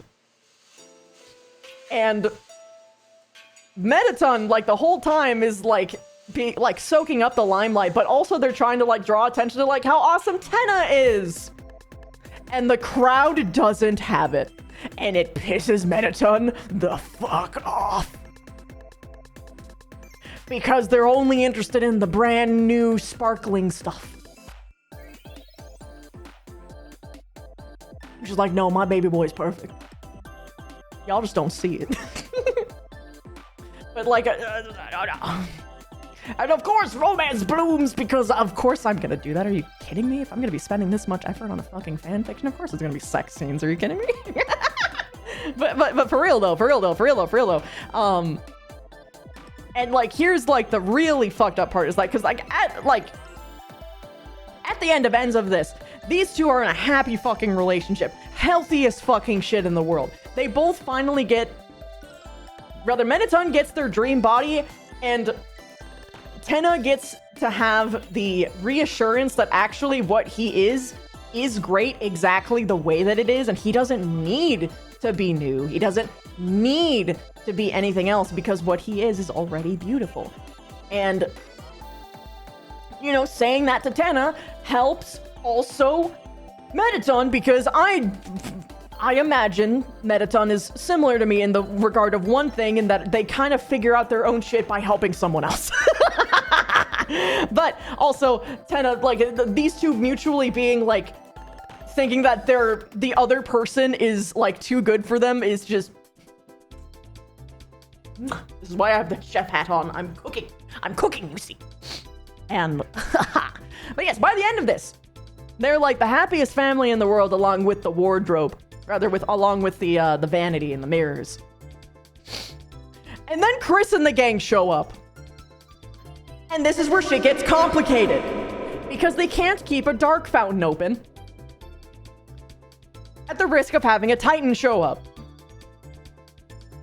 But Mettaton obviously doesn't want it closed, and this means that they have to fight someone who's real. Potentially kill someone who's real. Break up a family. And destroy a paradise for someone else. And the best that they can come up with as a response is, you can just bring them to the dark world in the school. But here's the problem. Mettaton's an adult! They can't just go to the fucking school! Not without looking really creepy! So no, they don't get to see Tenna. Tenna just ceases to exist if... Why not? Because it looks like they're a pedophile. Why would an adult be around kids when they don't work at the school?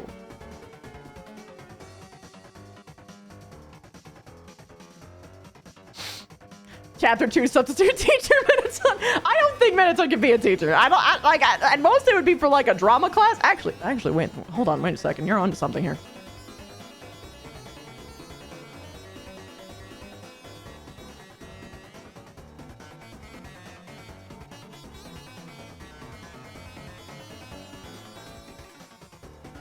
Look, so there's...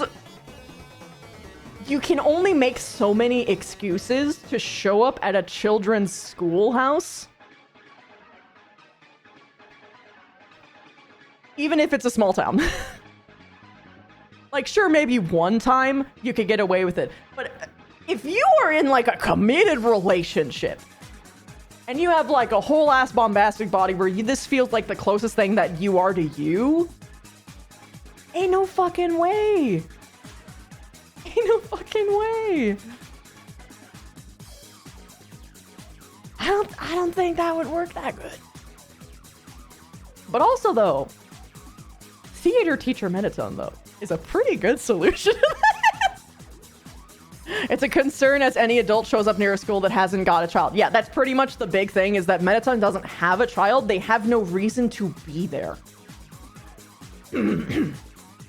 And Mettaton is so body dysphoric that they refuse to go outside and have anyone look at them.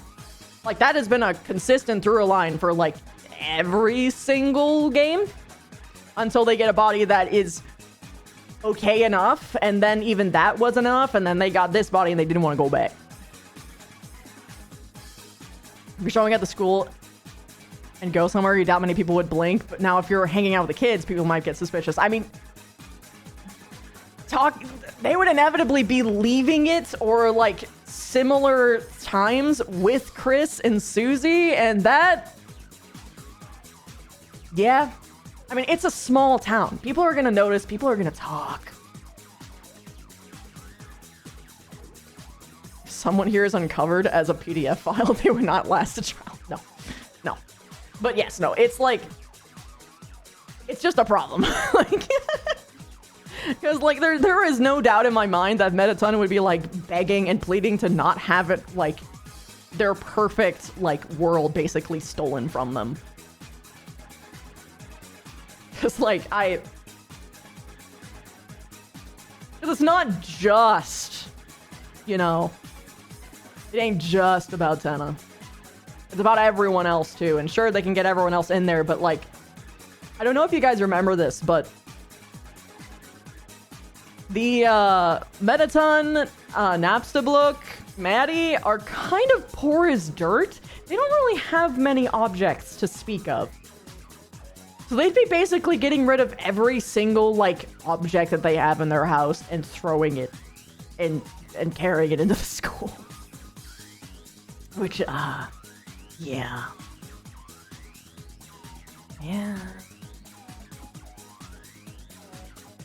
Hey, that's your reality, not the reality of these characters. Look, man, I know that when it came to my school, whenever there was an adult that just, like, hung around too long, the cops were called on them. But that was my school. If you don't have a kid and you're at that, and if you're at, like, a school, people are gonna freak the fuck out.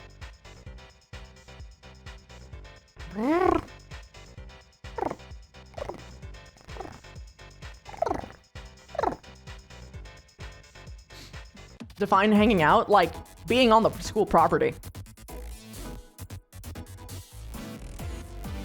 A base choice, it's safety, yeah. Any whoosas.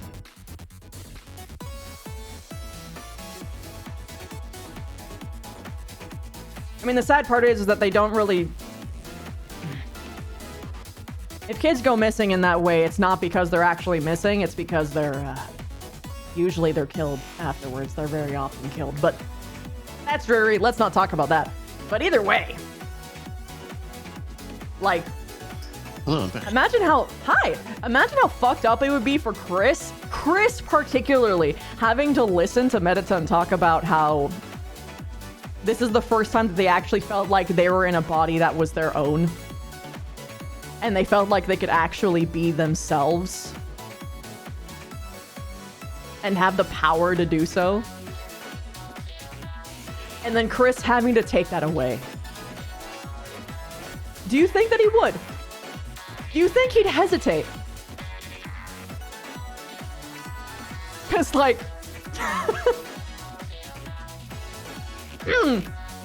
And here's the sadder choice. Does Chris even have a choice in the matter? Because usually it's the fucking soul ruling everything when they get in the dark world.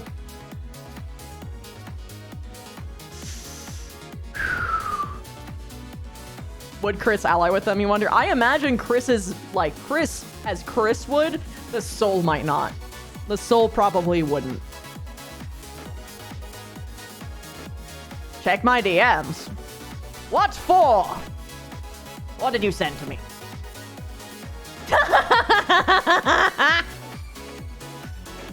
Yeah. Yeah, he's in the suit. Christy, why would you do this /positive? Because! Crystal, the reason why I have been thrown into this artistic fury is because there's only 15 total fan fictions for Mettaton and Tenna on AO3, and that's including the G-rated ones. This is a sin I cannot abide. The artistic and autistic, it's both. Yes, it's a crime! It's bullshit! And there was one series I really liked, and I was like, oh boy, I can't wait for them to make Hey guys, this is the last one I'm writing, LMAO! And I just stared in despair. So I'm like, okay, you know what? Fuck it. I'll do it myself. So, yes, I am. I'm probably gonna break out the tablet pen at some point and get to doodling some designs and shit. Yes, chef.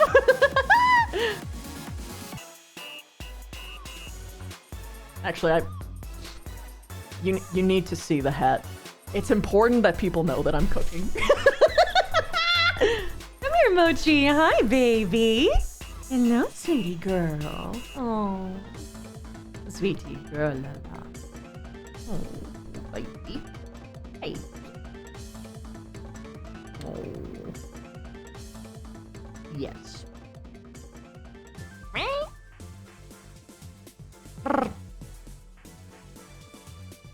Yeah? She's chirping. She went at me. Hey, baby. Oh, Mochi girl. Oh, you're cooking. Yes. Plus, like, if we're going through, like, all of, like, the Undertale scenes where, like, Mettaton performs, there has to be the scene where they're expected to be the news anchor. And if you guys remember, again, he's wearing the same outfit as fucking Tenna. So just imagine, like, Tenna just, like, they're just, like, spun around and thrown into a new scene. And Tenna sees Mettaton wearing his suit and just fucking falling to pieces over it. Just falling apart. Because, like, holy shit, it's like the boyfriend shirt thing, but, like, oh my god, it's slim fit. Slim fit, slim thick. Not you being like, mother, I have heard the word cooking, and I am smart enough to know that means food. Ah, she just wants to snuggle. Oh, she's making biscuits. I told him with that on my lap. On my lap. Oh, so sweet burry girl. Oh, I love you. Oh, she's giving me so many nuzzles. She's just leaning into my hands and oh. Yes, there's just so many like actually funny things about this, and just knowing that in the end, like, it has just such a horrible, like, tragic potential conclusion. Obviously, we're not doing Snowgrave weird root shit, because if it was, then it would be as simple as a, okay, Metaton's killed, goodbye.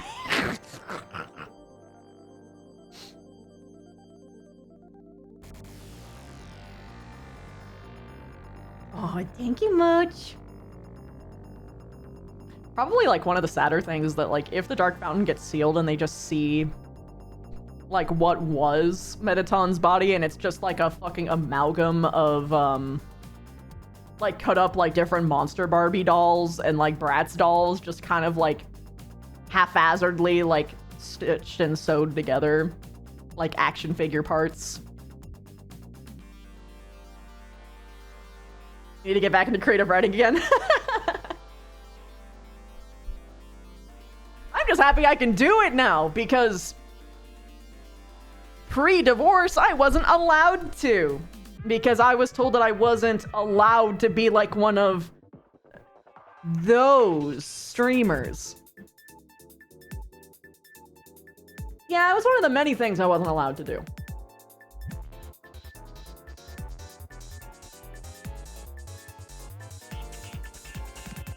Yeah.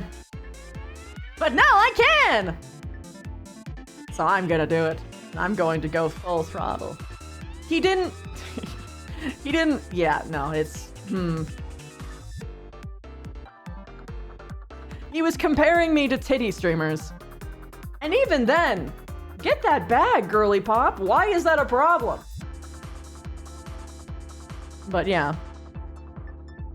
And like, y'all know me, I ain't built that way. I'm more like a...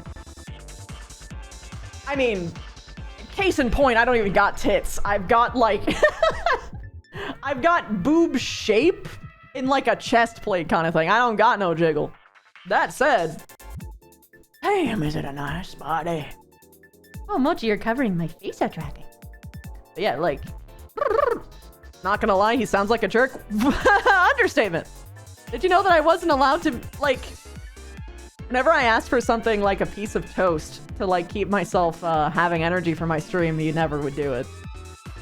Wouldn't refill my water, wouldn't do a lot of things, but probably one of the bigger things that he would do is that he would walk in.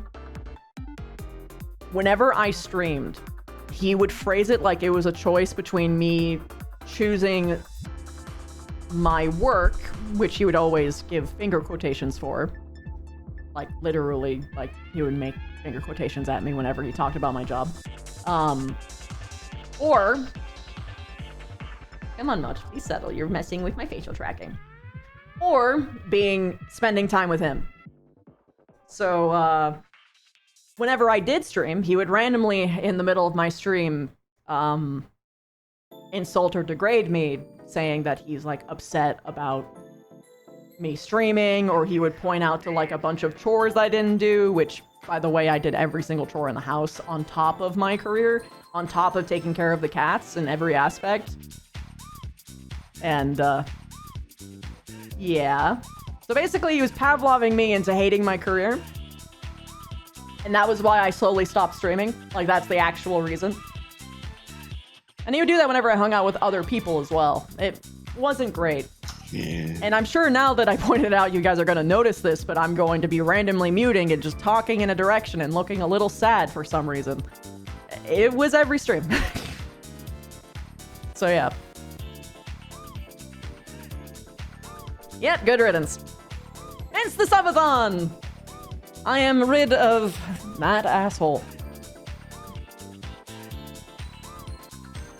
And I can just do whatever I want. Like make fan fiction! I'm so excited.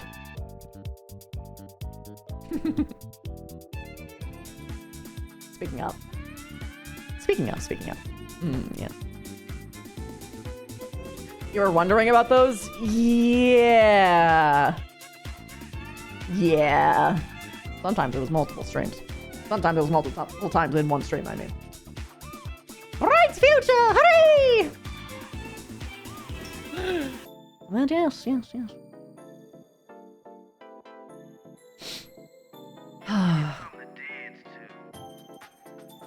Oh, God. Actually, there was one thing that was really annoying, too. Is, he would demand that every single thing that I, earned for my streams would be thrown into the savings. So I was never really allowed to use the money that I earned either. Which was rough. Which is why, certain fundraising streams took a lot longer than it should have to me actually get the things that I was fundraising for in the first place, because then he was like, oh, you raised that money? Well, now I get to use it for our savings hour. But yes. Hooray! You had an idea? If anything ever happened, then you realized you would be jury fraud. Speaking of the subathon, we're at 926 subs. At 950 we get official merch, and 1000 and at 1k we get Twitch Plays D&D. Yeah, I'm actually really excited for those. And on top of that, if we hit 1k, I can reveal the next goal sheet, which has a lot of stuff. And at 2k we get a really fun goal. Yep. Lich somehow fucking guessed it. I don't know how. We had a joint savings, but I figured out pretty late that we had a not joint checkings, and that's where all of the savings that our joint savings had was being funneled into, so... Yeah, I didn't get to actually use any of my money that I earned.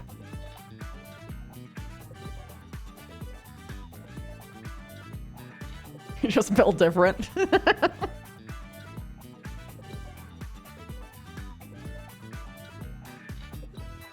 Yeah.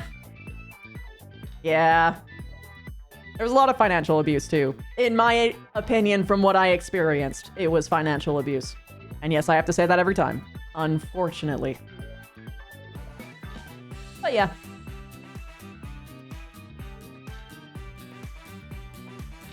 At least I get my own money now. It feels nice to actually have, like, this... Like, even just, like, this little amount in my bank account. Like, having a savings of my own would be a fucking dream. You're at a loss for words. I'm sorry you endured that. Yeah, when the divorce stuff is actually concluded, I'm probably gonna actually release the screenshots, because I don't want to... Do I think it would get in the way? No, but I'm probably gonna be more safe than sorry about the situation, but yeah, I have a lot of... You can learn a lot from just how he talks to me. Makes me glad that our banking systems and Americans are a bit different, yeah. You would not be able to get away with that here, yeah. Oh, is to be safer on the matter? Yep.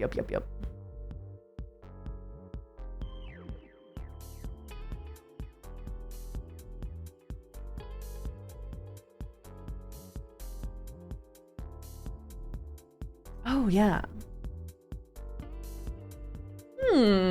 If you guys were a monster in Deltarune, what do you think you'd be?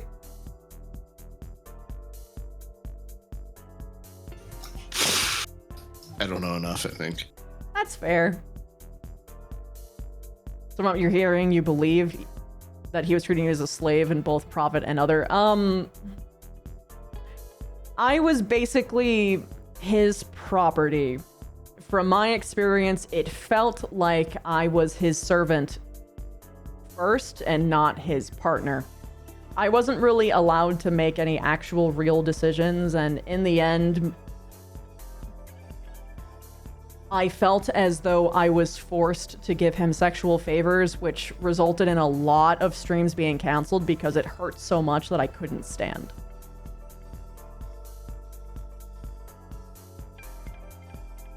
Particularly when he started to say that he could only finish with anal.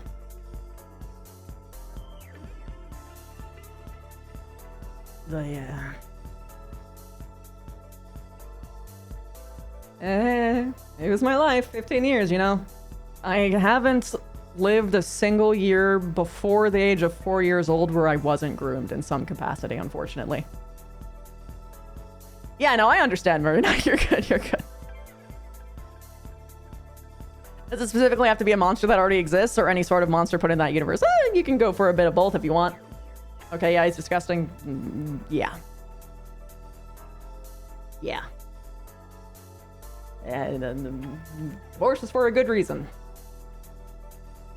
I mean, when you have to talk to a guy 4 different times asking politely for them to stop raping you, you know, it's kind of... You would think they'd get the whole thing after the first one.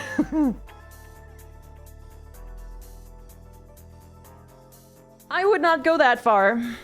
There is a law system, and I don't want anyone to be saying that I sent a hate mob after this guy. He's just an asshole.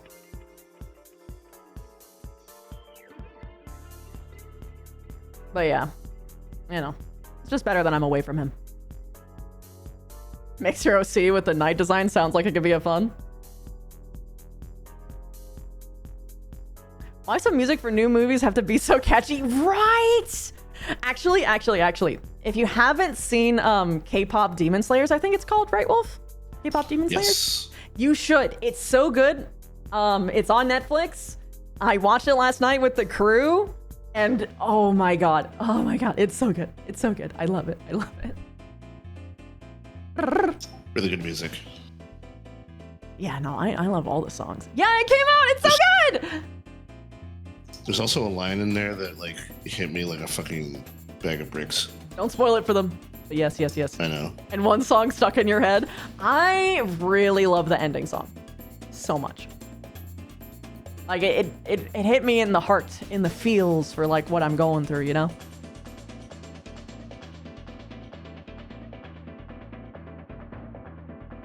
You'd like to think that no one here is dumb enough to do dumbs, however justified they feel, because that would indeed land Judy in trouble. I wouldn't get in trouble, because I'm specifically disavowing it. However, it would not make me happy to have him go through that kind of suffering. I would have preferred it to be done from a legal metric.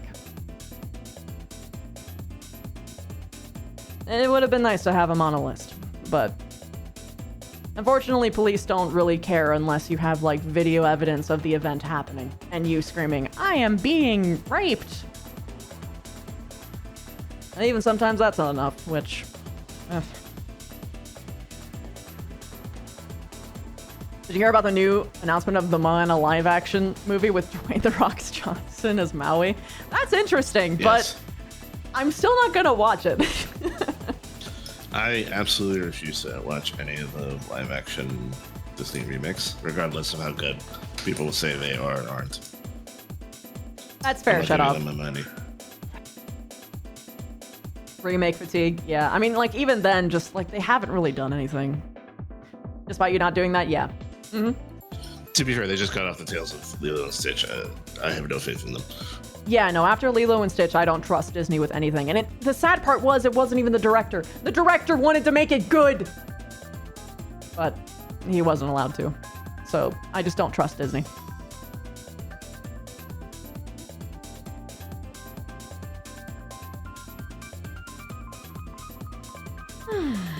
And apparently the How to Train Your Dragon remake, like, wasn't bad. And some parts of it were actually good. It was made by the same, like, director as the one who made the animated film, but the problem is, it was basically the 3D film, but longer.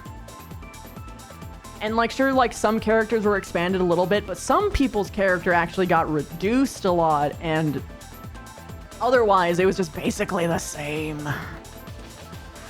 A Deltarune monster tier list. That's interesting. Then ask us the question again.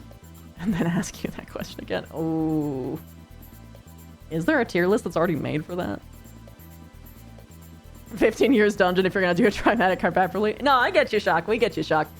I am covering my bases legally whenever I talk about these things because, again, he's got a lot of money. So, even though I know, like, even if he was to try, like, a judge would literally look at this, stare at it, and throw it away kind of situation. I just don't want to deal with the emotional hassle of stuff. But still, yes. Apparently all the Marvel actors left Disney and joined their biggest rival DC Comics due to abuse and greed. I don't think that's... I'm gonna look that up. All Marvel actors leaving. I don't think they literally mean all. I think, if you know what I mean.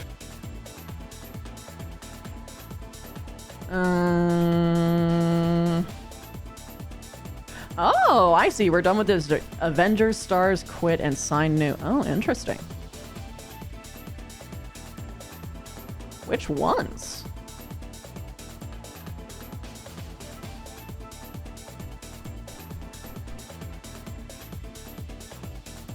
I know they fucked over Jeremy Renner, Hawkeye. Oh. Yeah, they wanted to pay him half of what they were going to pay him for season 1 of Hawkeye. For season 2. Interesting.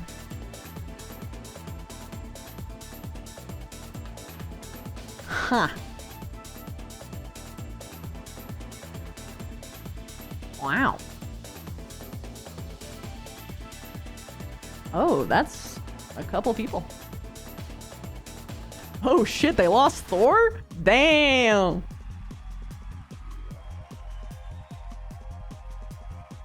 I'm just kind of like glancing at a video without any like audio and I was kind of extrapolating. Shit.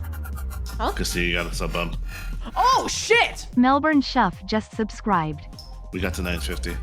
Also, you need to do another wheel spin. Shadow Tank Anonymous, 1502 thank just you for the subscribed. 24 gifted subs! Thank you so much! Tiranova just Oh my subscribed. god. Every little bit counts. Thank you so much. I don't know who you are, but you _cat have just my love subscribed. regardless. Thank you so much. Alright. We gotta do the Lil wheel. Raptor just We subscribed. also got merch. Well, you got merch. Oh wait, shit, we hit merch tier? Oh, that's Channel awesome. _me just subscribed. Oh, merch. We have to figure out what kind of merch we want to do. Quadra Bananas just subscribed. I know it'll have to be like t-shirts and mugs and stuff, but like what specifically you guys would want. XEC 151 just subscribed. You're gonna have every key and Duke Bro like. The Real TV just subscribed. Fallen _Draco just subscribed. Okie dokie. Talmaween just subscribed. Wheel of Punishment, here we go. SGT Tanukimon Oh, just I'm kind of subscribed. covering it. Hold on. I gotta... Swoop. Jurassic Case Oh, so 225 I thought it just was subscribed. What? No, they got confused. Kevrix 97 just subscribed. Suspicious. Oh shit, you hit Kev! Alrighty, here we go. Enigmir just subscribed. Hey, if I can get a plushie going, The that's 8 like all Vital I would just do. subscribed. Ah, fuck. It's time. I gotta Killa confess a 01 sin. just subscribed. What sin? Habiki the You can't think Kitty of it, just we can roll subscribed. No, they like this one. I have to figure it out. The Zaiziva just subscribed. Also, we got a hype train going. Nice. Saul the Balayawa just subscribed. There was one day as a child, MRDR but not like Professor a child, Nova but just like a little bit subscribed. like older. Oh man, it's a little loud. Atazu just subscribed. Sorry, speak onto us penis crimes. What the fuck, Chuck? God, those penis. Glavkamat just subscribed. Oh, holy shit. Okay, hold on. Let me just Ultima _Zalix just find subscribed. where it is. Oh, it's over. It doesn't matter anymore. Okay. So, when I was like, I think 13, 14, there was one day, and I don't know how exactly I got in this situation. But I think I was like waiting for like a towel for some reason. And I couldn't find Dad or something.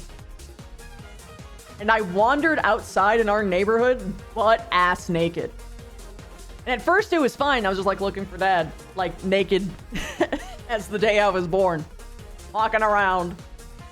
Tits still kind of like, tits like developed kind of young, you know?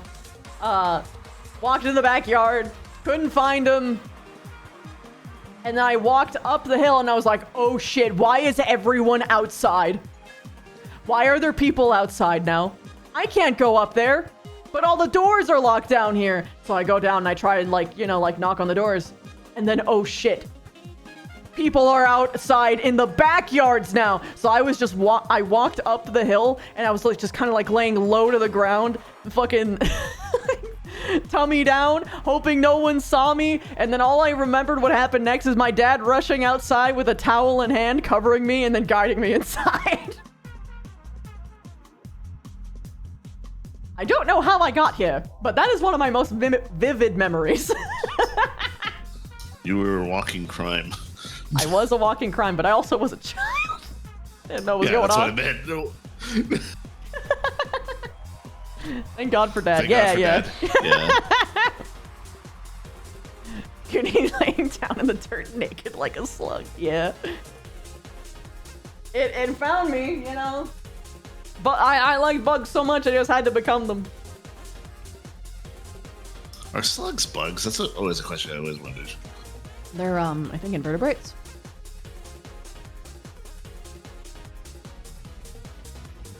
No wonder you like bugs so much. I actually loved bugs even when I was a child. I loved them so much. They were just so cool. I just loved all manners of creatures, and bugs were like the most easily accessible creature.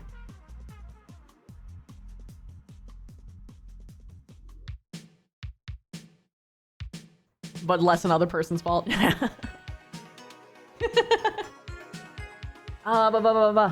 God, 50 more, and then we get to reveal... Well, 50 more, and then I get Twitch plays D&D, and that one's actually really fun. I have actually a lot of really fun ideas for that one. But outside of... Does. What? I'm saying I agree. Oh, yeah, because I told you about what I was doing. On topic of bugs, Miss Yu, I'm curious asking you, how did you come up with your VTuber persona? What inspired it? Okay, so here's the fun part. This actually wasn't my VTuber persona. I'll show you what was, though. Oh, hey! Matt Jack, thank you so much for gifting a sub! We actually hit the hype train with that one. Thank you! So my actual persona...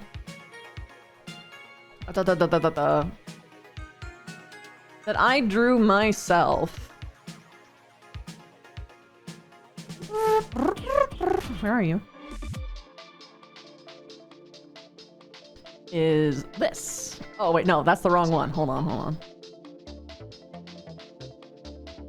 That was a small spoiler. But don't worry about it. Okay, here it is. What's this? And those of you who knew me a long time ago when I first started this, you actually remember that I have a 3D model of this. This is my actual persona. However, as VTuber tech evolved, the need for mouths increased, and I was sorely lacking one. However, also during this time was a very specific endeavor where we, as VTubers, were scared that, and like any of us who were like doing like Twitch streams or whatever, were scared that we might get like jumped out of the fucking woods if we got big enough, if we didn't have 100% our assets for 3D models. So basically, I had to like fork out a bunch of dosh to like make whatever characters I could be from scratch models. Which like costs like 2K, by the way. Per.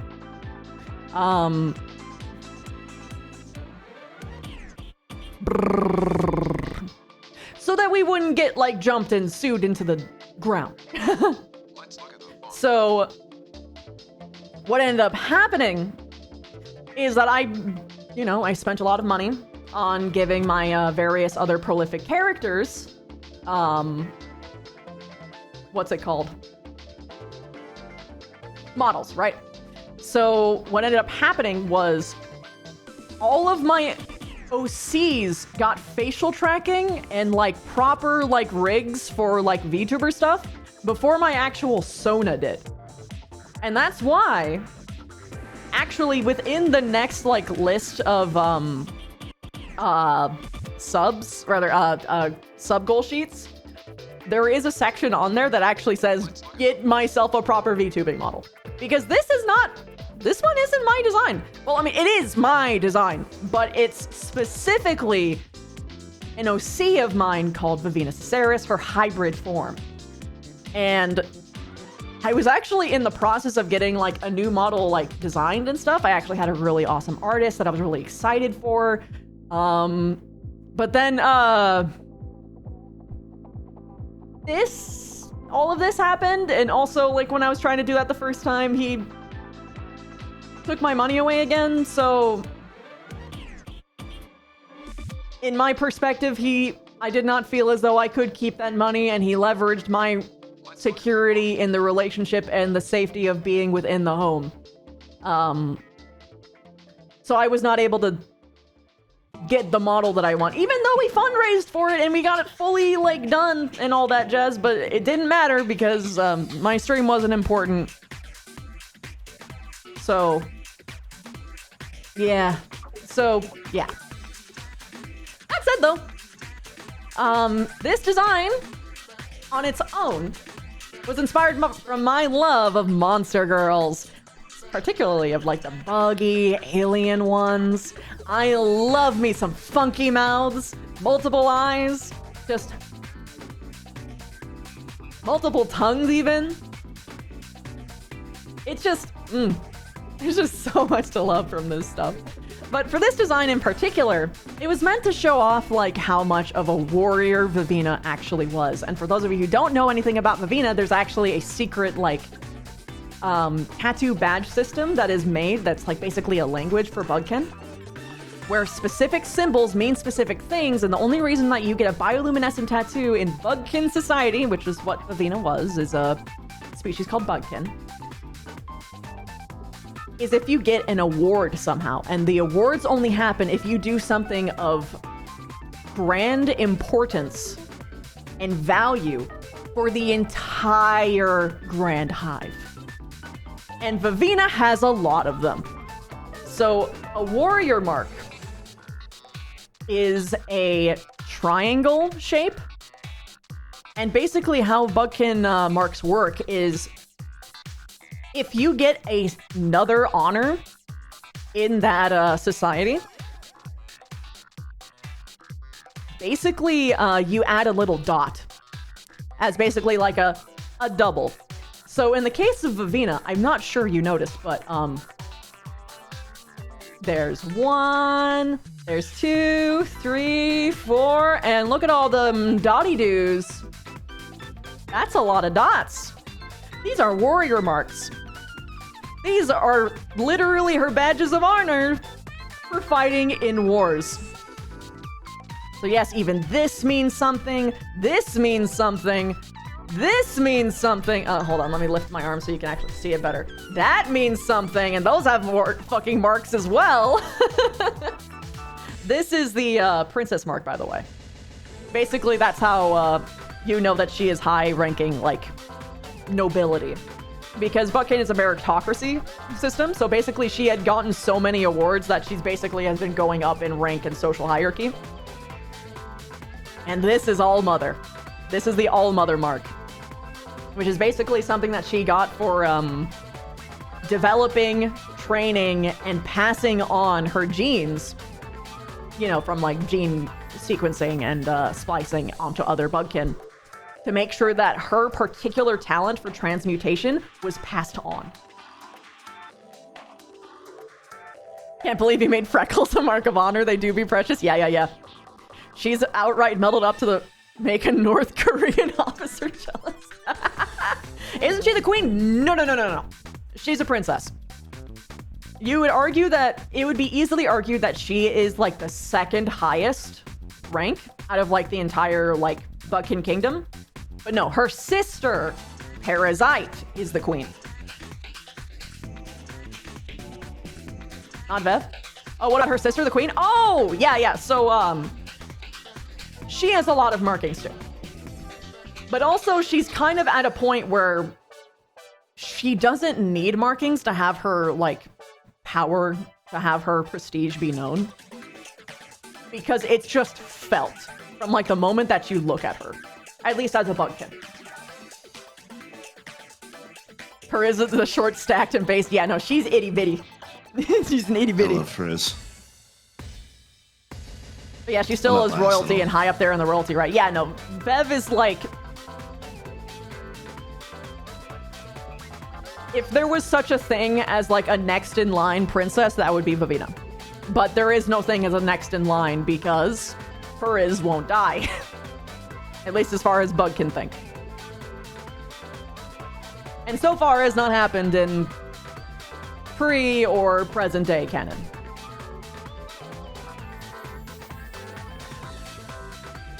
But if Vev ascended the hierarchy to become princess, what about her sister and so on? Oh, like what did Periz do? Okay, so Periz was the sole component to break out a vast majority of bug species from their hive minds. So when I say vast majority, I'm saying that there are a lot of like bug species that didn't have hive minds.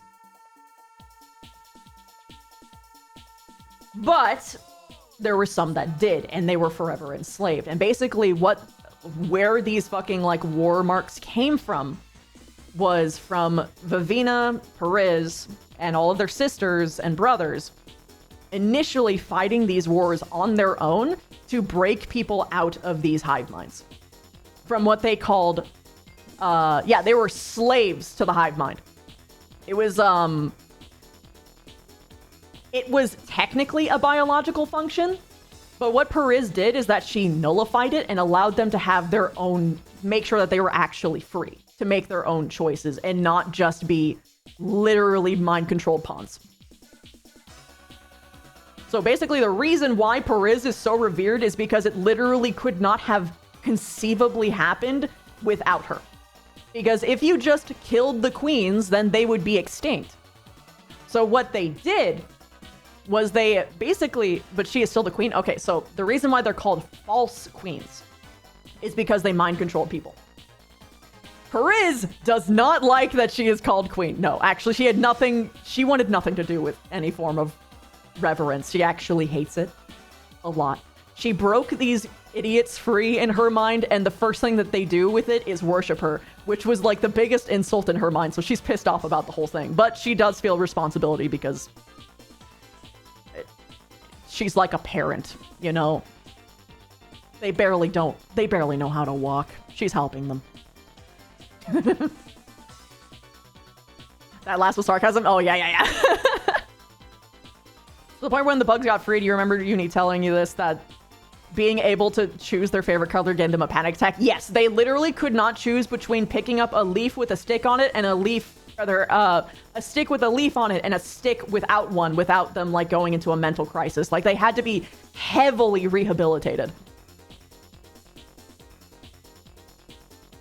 She and Vivina are the savers of her people. Wow, that's kind of epic. Yeah, and it's not just Vivina, of course, but Vivina, to put it in literal terms, was the battle mount. She was the biomech because of her transmutation ability. There's another thing that Periz can do with her entomancy, because her whole thing, she basically has battle bottom. Fuck off. Periz's ability was the ability to mind control other bugs. But because it's a counter to everyone else, she can put an end to it. She stopped it. It kind of makes sense, the one who fought wars to free their species after the species of Bug King from literal mind slavery would be kind of miffed at being declared queen afterwards. Yeah. Yeah, no, she's like, what was the point? Yeah, no. Perez was born disfigured. Yeah, no, she was supposed to be mercy cold because they did not think that she would be able to survive because of how mutated she was. I guess we can't be a bottom this powerful. Oh, right. On top of Perez's entomancy, like the ability to control other bugs, and how she would basically do this is that she would be their eyes in the skies, and she would help them dodge attacks that they didn't see coming. So basically, think of a master tactician. She was also able to enhance the abilities of every single bug that was working under her. And every single time that she defeated a false queen, she could make a... through the help of Beesling, they were able to make like a... I forget what it's called. I'm shorthanding it to potion. It's not a potion. But basically like a like some kind of tonic where she could drink an equivalent of royal jelly of every single species so that she could actually control them as well. Because at first she could only control spiders. This is the only reason why like the fights weren't like a piece of cake walk in the park, because Perez couldn't just straight up do that right out the gate. She had to kind of earn it. She had to beat the boss in order to free the troops. And even then, even when she freed the troops, they weren't actually able to be used because they were freaking the fuck out about free will. So in the end, it was always just like Vev's sisters and Perez against the world until like a lot of the more individualistic bugs started to fight alongside them. Perez is an anime protag? Kinda, yeah. I mean, she's literally a savior. Shit, I was asking a bug question. Oh, what was it? So Perez fought against literal slavery, but she don't care about anything else? Do Bugkin still do any brutal bullshit now? Like mercy calling? Yeah, they still do mercy culling. Because, it's just the nicer thing to do. The way that they justified in the case of Perez is, she proved that she was too strong to be killed. She proved that she would be able to survive. She actually had to prove it for a lot longer than she should have. You're surprised people don't worship her as a god with how much she did for them? About that! They do. And because of it, she actually has deific powers. In the case of the Ascension Academy world. She is actually a god walking. She didn't start out as one, but she became one from all that worship. So do you have any idea how many ants there are in the real life? Yeah. A metric shit shit up, by the ton. way. Bug can have a different moral system. Yeah, Bug can have a very... Just be aware.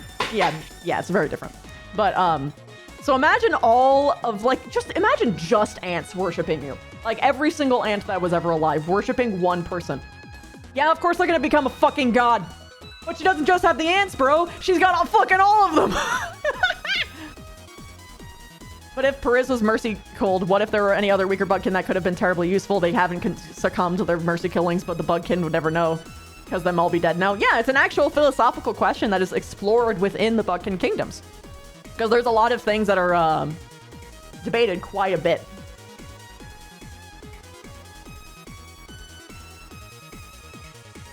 But yes, mercy callings still do happen though. Because it's just viewed as the nicer thing. Because the option is watching them die slowly. Because in some cases, because Bug can do a lot of mutation shit. Like, they force mutations on purpose. Some are born, for instance, without lungs. Some are born without legs. Some are born with their legs fused together. Some are spiders born without spinnerets. So, like, they're called a mercy for a reason.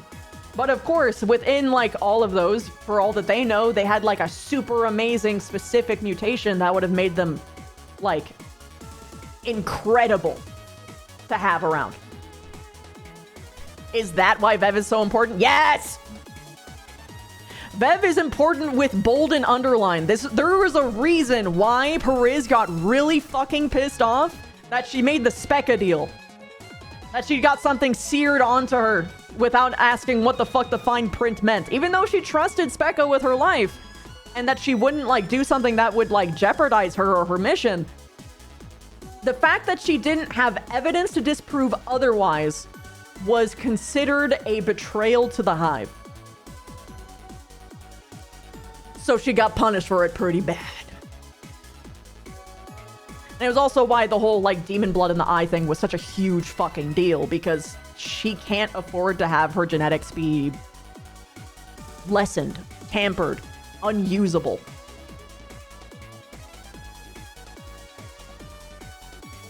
But, yep.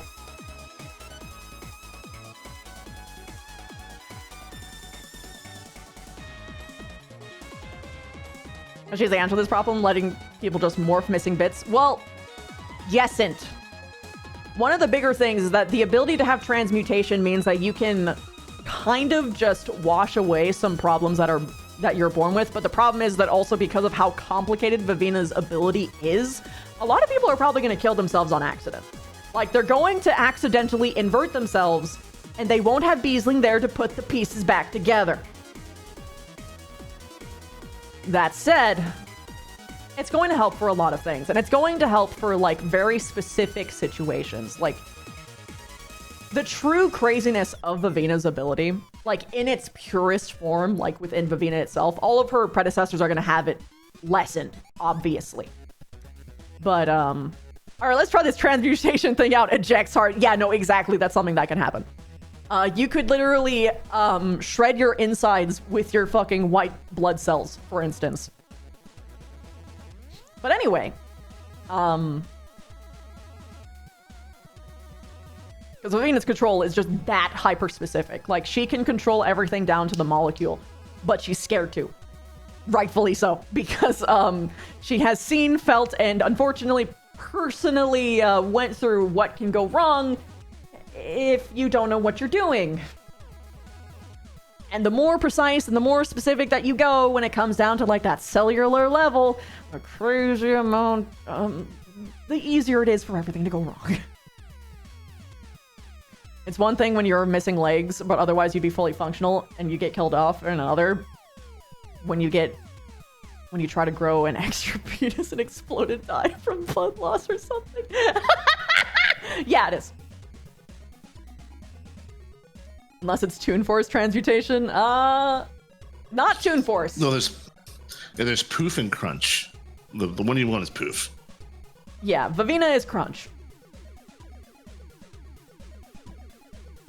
She has the whole transition. She needs to be completely aware of where the mass goes, where it passes through, and how it builds to get there so things don't collapse before the structure is made.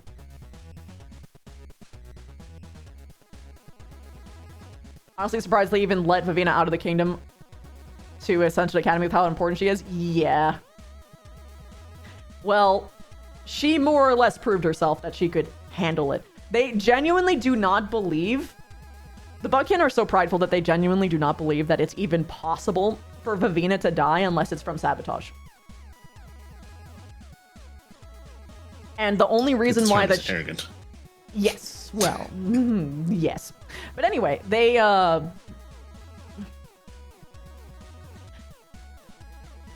basically letting her do it as a favor. She basically pulled, like, the extent of her goodwill to even make this happen. And even then, it's them mostly being like,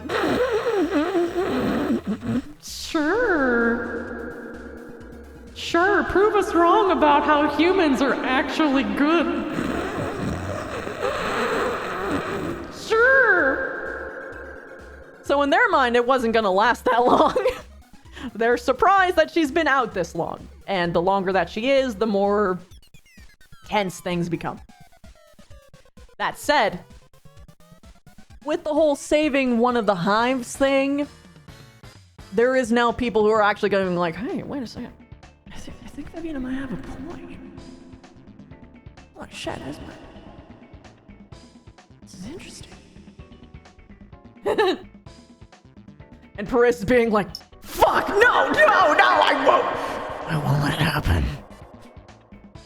So Perez is doing everything in her power to deny them the proper rewards that they deserve, which is a warrior mark because they saved an entire hive. Perez is like, how about I just give them a lot of honey? And Bev is just staring, vibrating.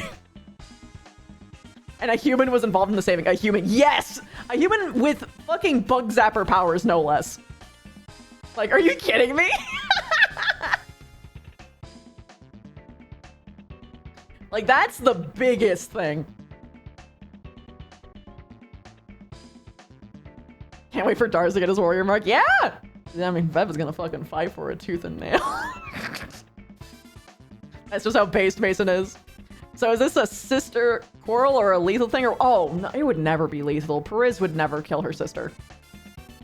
It's more a pride thing. Perez refuses to acknowledge even the possibility that humans could be good. Ever. And that they are generally not worth the effort that it would take to re-educate them because she genuinely thinks that they're that hopeless. Because, you know, they killed her parents. Bear in mind, Vivina and Perez are kind of like foils for each other. Because Perez actually believed in humans first. Because she believed more with what her father was talking about, that we just need to understand each other. Vivina was more on her mother's side, where it's like, humans are fucking evil, and you can't trust them worth a cent, and they will kill you if they give you the chance. And then their parents were killed by humans, but it was in a sort of messy situation because their father was trying to communicate with them and they were confused, but unfortunately, through a comedy of errors, and no one knows quite who actually started it, but a fight did break out, and it resulted in both parties being destroyed. So Vivina and Perez hated humans for a good bit. Perez still does, because they killed, in her mind, the gentlest soul that she had ever known. The one that made her feel truly welcome and safe outside of her direct siblings.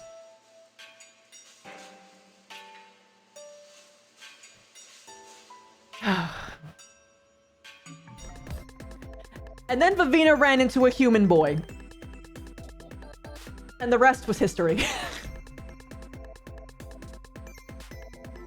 Even if Vivina interposed between, say, Perez trying to kill off a human out of some kind of anger. Define?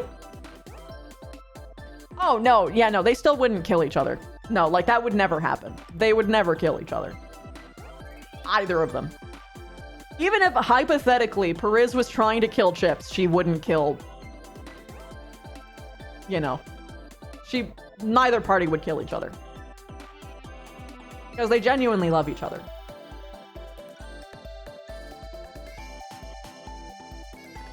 If Avina married a human boy or girl, you wonder what Perez would do? Well, that's the funny part. That was the original plan. That was like Avina's original plan. And then it kind of fell apart.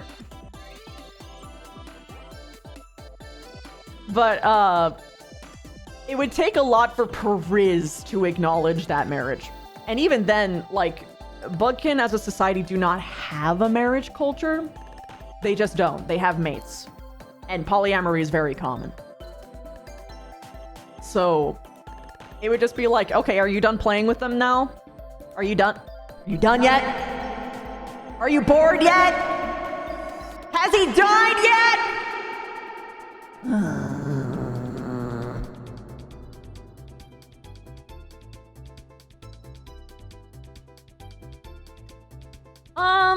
Vivina doesn't have any intentions to marry anything or anyone at this point.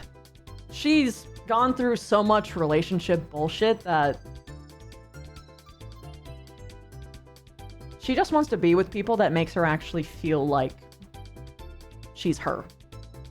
And people that actually make her feel secure and safe, but in a way that's not infantilizing. Has the mortal done the mortal thing yet? How long is their lifespan again?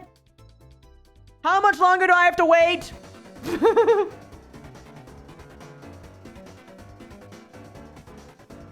The path has gone a little more green now.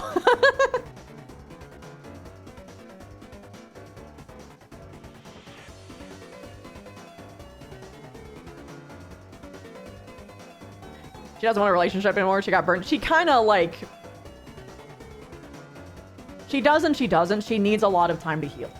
And it's a very careful process. She got... her relationship with Chips, unfortunately, really fucked with her. And you can kind of see her mental state degrade further on as the relationship progresses. Like, she was a very confident person that slowly had more and more shame, and not for the right reasons, in my opinion. She was shamed for things that were not her fault, and... I mean, on the tin, it was just literally slut-shaming.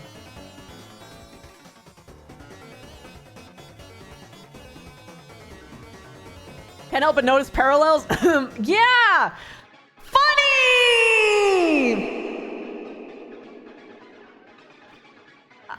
Would you be surprised if I said that Vavina was a large part for what helped me realize that I was in a really bad situation? Vavina is very personal for me now. I mean, she always was.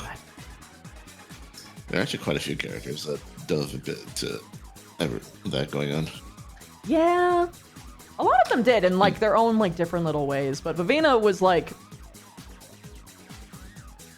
the only character that was stuck in a prolonged and ultimately really shitty relationship. That's what you thought might have happened? Yeah.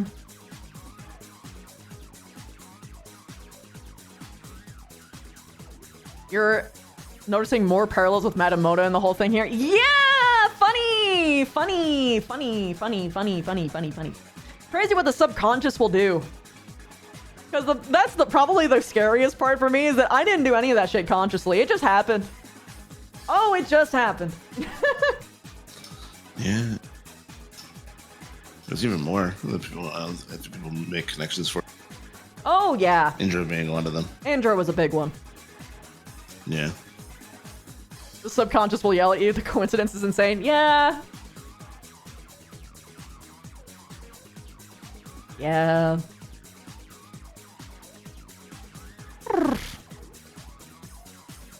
Being Splossen insane. Yeah, I'm actually a little bit worried about it because,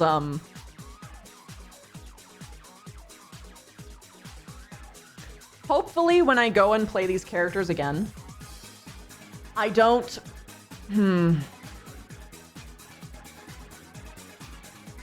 feel the same. You know? Because if I do, that's a problem, and I might need to take the characters elsewhere. But hopefully that doesn't happen. And I can just reclaim my character and my space, and I can just have a really great time. But, you know, there's some things that I gotta do to maintain my comfort.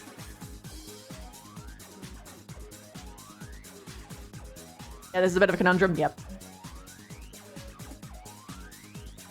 So, I mean, like, there's a lot of, like, really weird things, you know. I'm not gonna be that person and air everything out right here, but, like, if hypothetically, I leave Ascension Academy. Hypothetically. You guys would be told the reason pretty much immediately. And I don't think it would just be from, like, ick feelings. It could be, but I don't think it would. Let's look at my characters. Winged Explorer, Guardsman, Enforcer, Fishman, Amnesiac, Blackguard, and 4 characters you have fused into from games GTA APBR, Division, the Crimecraft gang words. Having those characters dealing with the mental aftershocks of the mental trauma you went through IRL. Yeah! Yeah! Some of them are gonna be needing some retools. Indra is actually one that I have been actively working on to get a retool for. And one of which is actually taking her out of a human body. Weirdly, that helps. Like, the more monstrous she becomes, the more comfortable I become. I have no idea why that is. Maybe because it's different. I don't know. But, yeah.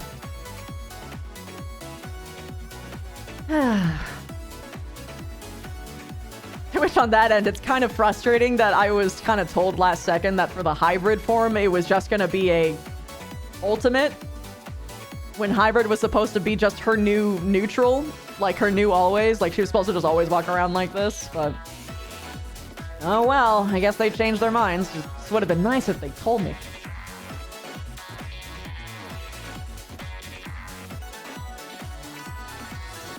You feel that you've had characters you were playing during shitty times in your life and going back to playing them and getting back in that headspace you were becomes really hard and you have to shelf them? Yeah, basically the way that I do to like get past that is sometimes look, man, sometimes off-screen therapy is a good thing. Okay? Never underestimate the off-screen therapy. Let them be in a different chapter of their life. Let them explore, like, I don't know, fucking pottery or some shit. Let them, like, actually... Let them reach that development without having someone else force it to get there, you know? It would be nice if someone else pushed that to happen, but, like... Sometimes you can't let that be. Sometimes you just gotta let your characters change. The timeline goes Crimecraft, APB, GTA, The Division, and then back to APB. Oh, cool!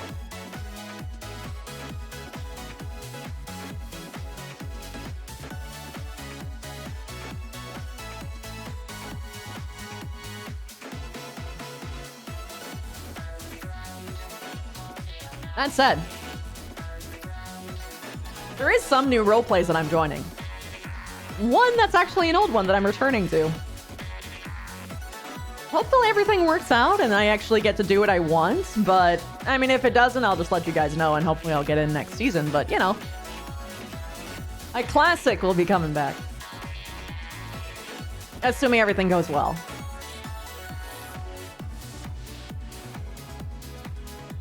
Because anyone would take the opportunity to get out of Los Santos multiplayer. You were so invested in this conversation, you got kicked out of Helldivers too.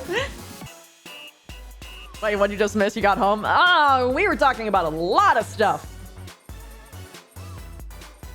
Another thing, you realize you had to shelf one of your old male characters after realizing you were trans and grappling with the dysphoria. In some cases, you can just make them trans too. Yep, yeah, exactly. Actually, you know what? Fuck it. I'm pretty confident everything will go okay, so I'm just gonna tell you guys. A certain character will be coming back. And, I'll be streaming them again every week.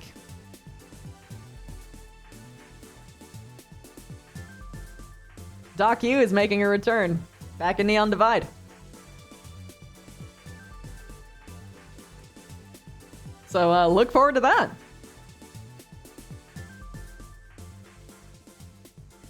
Yeah, every week on Friday. You figured, yeah? I get to remake her model. I'm really excited about it, actually. The doc is in? Yes.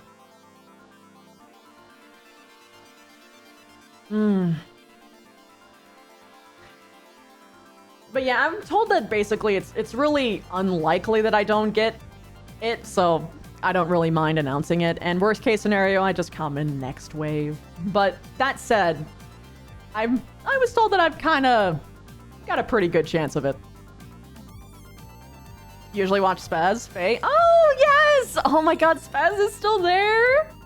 I'm actually really happy about that. You missed ND? Yeah. I mean, I needed some time away from it, to be honest. There was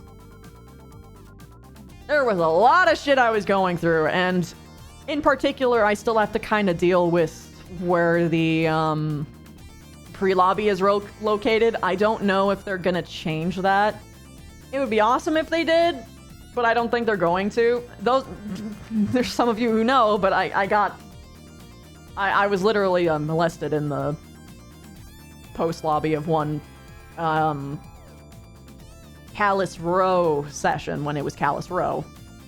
So I actually have a bit of trauma from that, and also because it has everything to do, or originally had everything to do with Arcadum, but I've had enough time now where I think I can go back and it'll be okay. ND is still going. It basically goes through like hyper long workshop periods because they're doing their best to declaw everything that Arcadum had in it to make it their own thing and to make it something actually better. Like, they've removed the fetishization of death, for instance, which... they're just going after my heart on that one. They still have dice rolls, but it's not...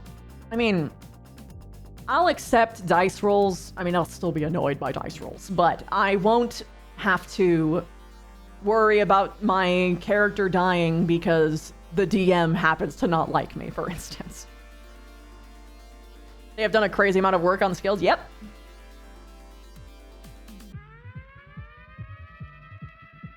It's been on break for a while. It's revving to come back soon, TM. It's pretty soonish. Oh, thank goodness, because you don't like closing a book on a dice roll? Yeah, no, I really hate character death on dice roll. I hate dice rolls, period, but on a character death, it's even fucking worse. They've made it much more reliant on built-up skills rather than strictly dice rolls. Yeah. Oh, that's nice. They made it out so a lot of characters don't have a huge advantage in the skills. Yeah, I heard that. They also got rid of like a couple like items that was like ridiculously busted that was given to some players. I was told that mine probably would stay because like at most it's like an advantage, so like they would probably be converted to like a couple extra points or something, but you know. Yeah, exactly, Shock. I mean, I grew my hate for rolls because of what Arcadum specifically did with it and created this weird fetishization of character death and just taking away something that someone cares about just because whatever.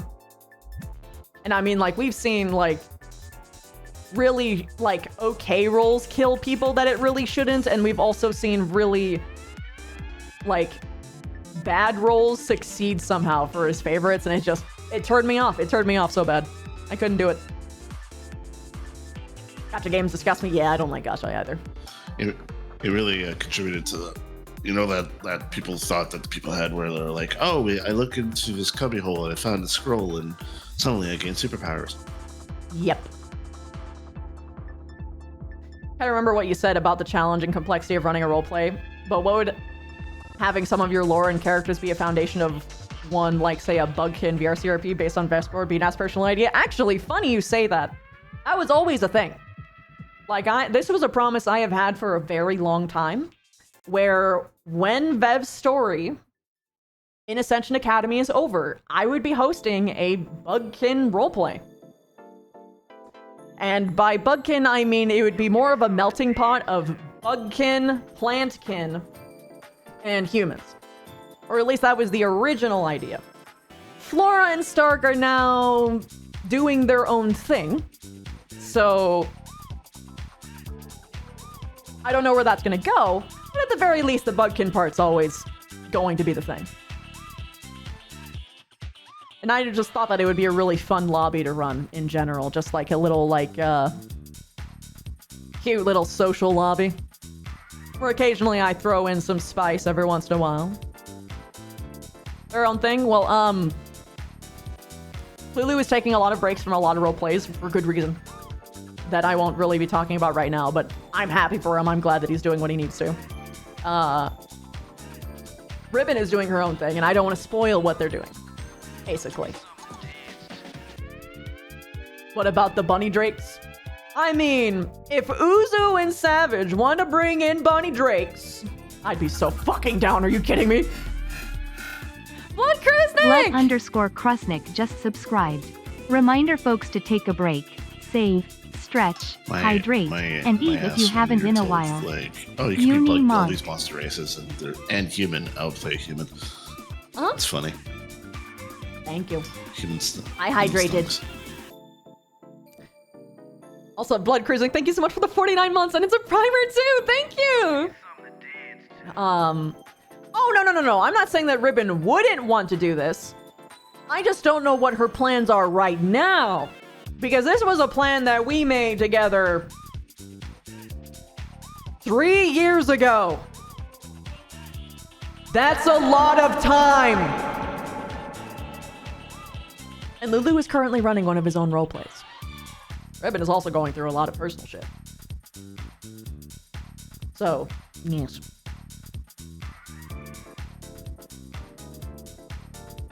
What? No? Linux and Nerali's races had compatible biology, specifically. They had to, like, fight tooth and nail to have stealth, or, like, to have stealth actually acknowledge, yes, it was.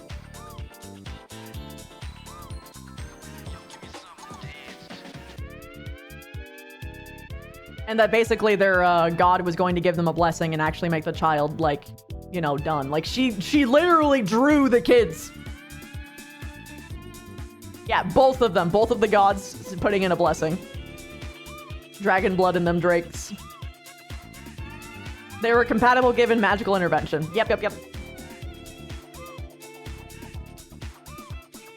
They were both devout. And they both prayed very hard, and the gods made a long stare and a handshake, and then they made the cute little babies pop up. Sir Tally!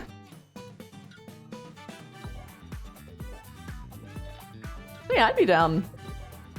Hello, Savage. I'd be down to have the bunny drakes. Yes, they prayed. I mean, saying, oh God, is a prayer when you think about it.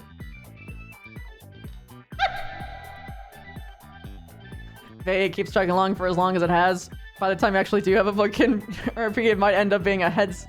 You might actually end up having a headset. Ah, dreams. Now that I think about it, you don't know how you would organize a PC and NPC endeavors, so extra dreamy dreams. Well, the answer is simple, my dudes. I don't have NPCs. Why would I do that? I hate having NPCs. I would prefer having every character be a PC. Have every character be significant. Have every character have something actually happen.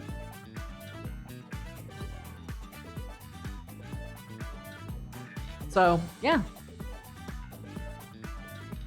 And like, at worst, I would have SCPs, which is like secondary player characters. But like things that are just completely like non-thinking, why? Why?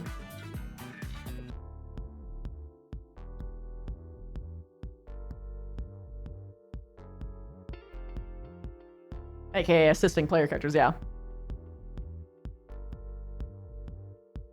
During RP tryout sessions in one of the AUs, Nerali and Linux ended up having their bun drakes, even RP'd out Nerali getting letters from her kids, a la Spike MLP transportation flame magics. Oh, that's so cute!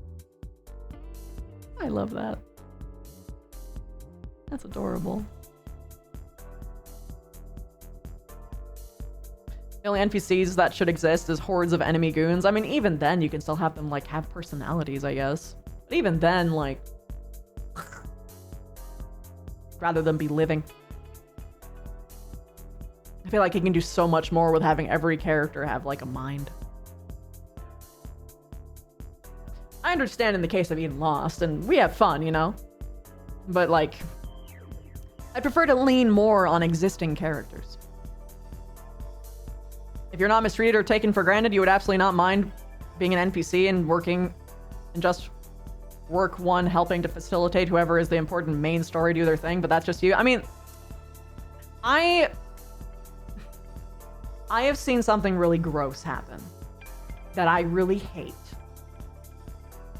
which is this weird pyramid scheme shit that people have been doing to NPCs. where they tell you, oh, if you just work hard enough, you might become a character one day. If you just keep showing up to all of these sessions and doing these horrible, boring, slow roles, that you will one day become a part of the main cast. Wow! I hate it. So I'm a little bit jaded to it. So I don't really like doing that. Sure, it'll have its place, but I don't want it to be my first instinct. I feel like you can make a way better situation if you have everyone be present, full, and working off of each other. Roleplay is an ecosystem. All you need to do is get something to make the gears turn. It doesn't need to be anything crazy. It'll happen all on its own.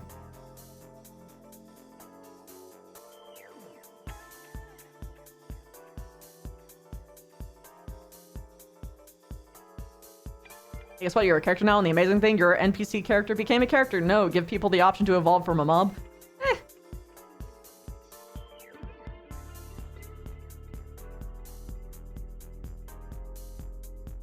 The NPCs once in a role that literally involved you just sitting in one spot for an hour doing nothing, quietly excused yourself and never did it. Oh my god. Why? You can have a map asset do that. Just in case they're talked to. That's stupid. Yep.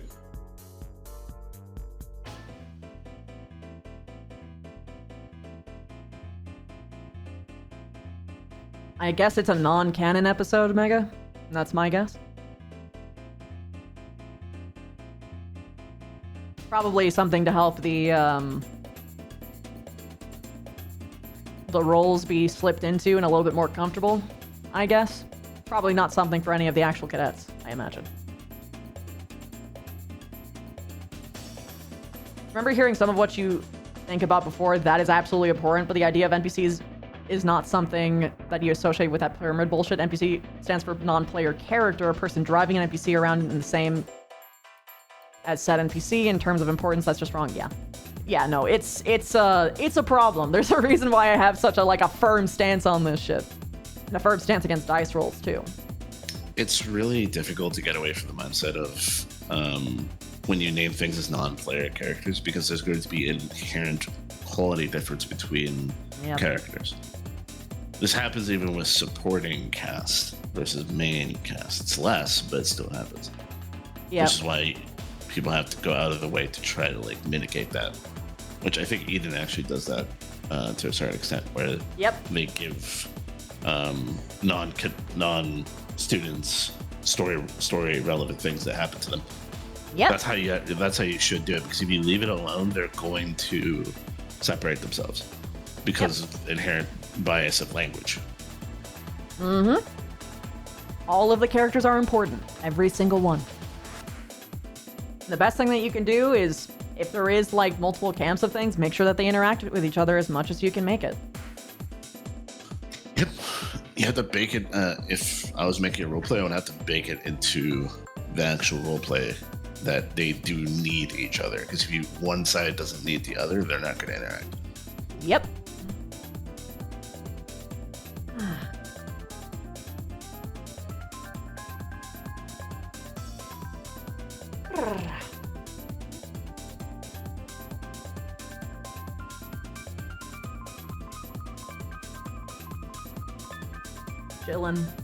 Chillin'. That's why they took away the kitchen in Eden, so that people would go out in the town and buy food? Oh, I didn't even know they made that change, but that's smart. That's real smart. You did try out your Honedge character in MMR again because you put a lot of work into it and had her sitting around in the library getting jitters because you were nervous, then went outside of the main area and dumped your whole gimmick at once instead of being a slow burn like you wanted because you were so fucking anxious. You felt awful and didn't burn her again? Just do it again. It'll be fine. I throw the gimmicks out literally at face first. So that people can get an idea for that shit. So that people get a taste of something and will want to crave and expect it and think of ideas for how to interact with it next time. You need to find gimmicks. You need to find spices for characters that are not it shouldn't feel like if you say the thing, suddenly your character's less.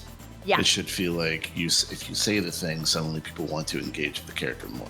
Exacto.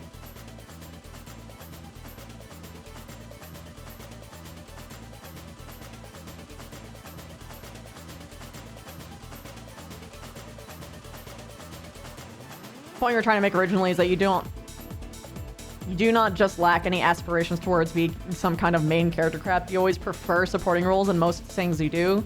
So naturally your first thought was NPC. No, I actually understand that because I have the most fun when I am playing a no-brain, like, just a silly little guy, just to make, like, people in a lobby being happy. Like, this is why people have probably noticed that when I do go to MMR, most of the time, I'm a Pokemon. Because I like making people feel happy and, like, get, like, that fun little Pokemon experience. And seeing the way that their eyes light up afterwards, it just gives me a shrill joy that I just can't quite get rid of. Yep.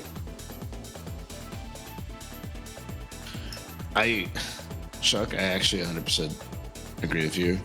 Like, I also thrive in supporting roles, quote unquote, where that's just usually like the characters. I haven't found a character that has been like main cast, quote unquote, for any type of RP yet that I've felt as much of enjoyment as doing it for like a non-main cast character. Like Michael's a non-main cast character and I enjoyed the fuck out of it.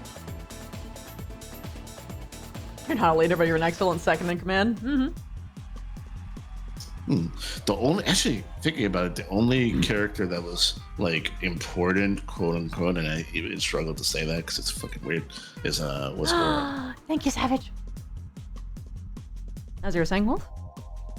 I think the only character that I remember enjoying the fuck out of that was like main, quote unquote, like important, was Aurum. Mm-hmm. And I haven't been able to recapture that feeling. Because Metaverse doesn't really count, because it's a bit of a hodgepodge. Like, there's no, like, plot. Unless you make your own, obviously. Yeah. Which is kind of nice, to be clear. I think a lot of people really underestimate how important it is to have role plays that are only guided by your action. And not having to rely on DMs giving you something to react to. It is a very specific flavor, and it's I even hesitate to like compare them because they're not comparable to me. Like Metaverse roleplay versus like closed RP roleplay are so fundamentally different to me that I don't think it's helpful to even compare them. Yeah, no, I get you.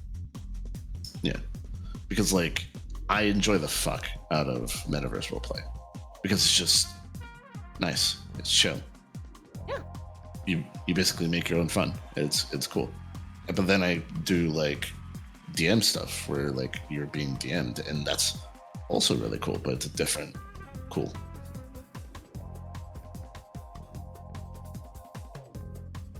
It's not necessarily you want to have your brain turn off when you do it, or that when you think you perform the best kind of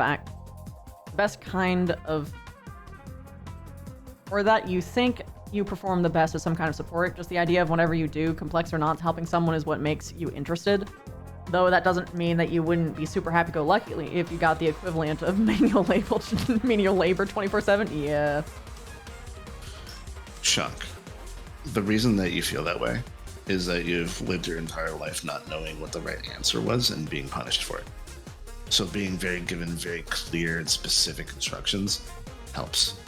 Because it makes it feel nice. Because you know what the right thing to do is. Hello, autism. This is also why you like dominant women or men. Because they'll just tell you what they want. This is true. The reason that so many neurodivergent people are so uncomfortable being put in positions of authority is because they don't actually know what the right answer is, and they have not been taught to trust themselves. And also that they are very rejection sensitive. Yes, rejection sensitivity dysphoria is actually incredibly common among neurodivergent people, specifically autistics and ADHD people.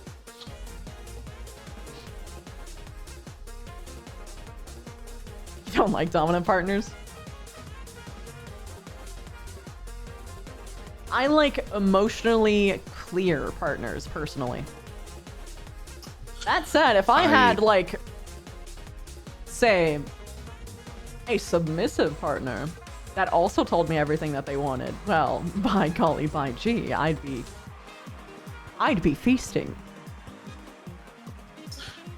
What do you mean, Shido? I don't think I actually said anything that surprising. Also, for me, like, I came to this realization talking to you over the years. I think what like gets like what I want is emotional clarity. Is like having a level of communication where there's a faith in it is like intoxicating in that regard. Oh God, yes. Like if I don't have to like do like 3 calculations or even 2 or even 1 to understand them and have them understand me, I'm in heaven. But there's always at least a minimum of like 2 or 3 steps. Sometimes it's like 7 or 8 for some. And that takes energy, but like, ugh. Rejection sensitivity dysphoria. Oh, yeah. That is a very common attribute among neurodivergent people.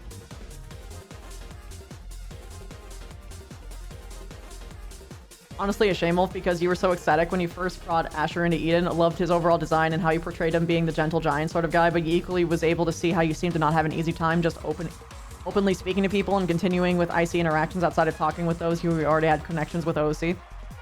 There was stuff going on. God, Maggie, you went right for the throat with that, Jesus.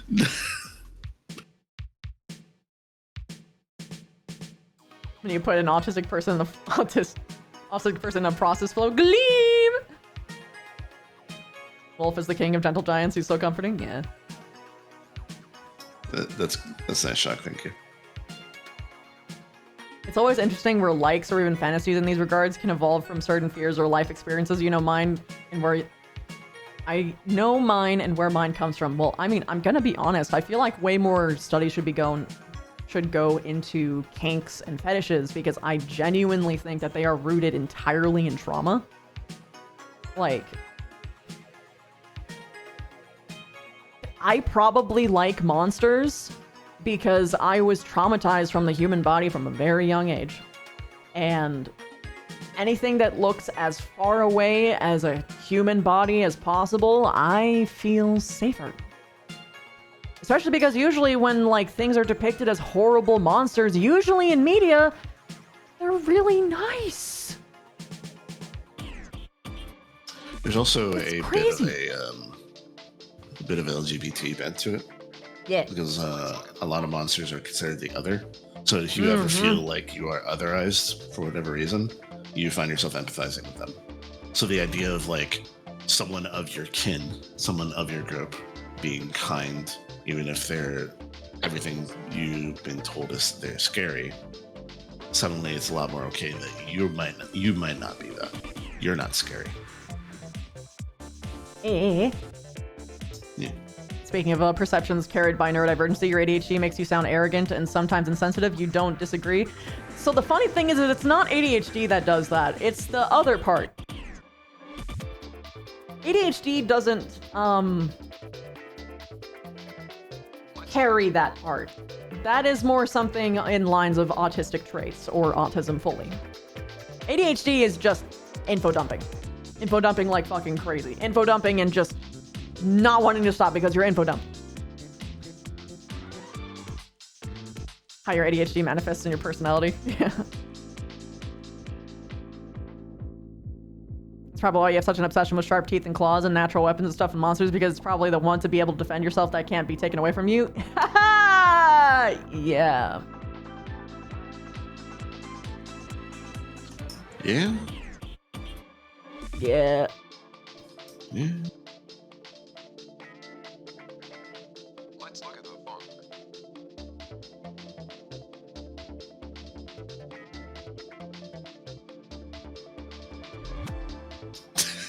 Thank you, Nickel. Second Amendment, baby.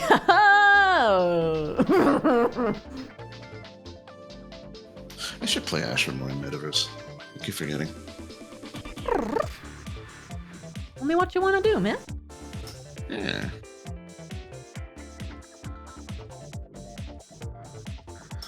You're buying an Airsoft M14. Does that count? Yes, it does. Not really, but you know what I mean. I know that you were referring to the Second Amendment thing.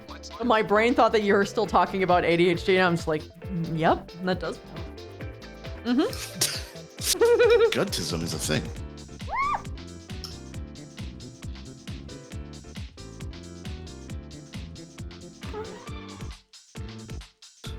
So here's the thing, Mega. Metaverse Asher and Eden Asher are fundamentally different characters. Because Eden Asher was so shaped by the fucking apocalypse. Yeah. So yeah. He's a fundamentally different character.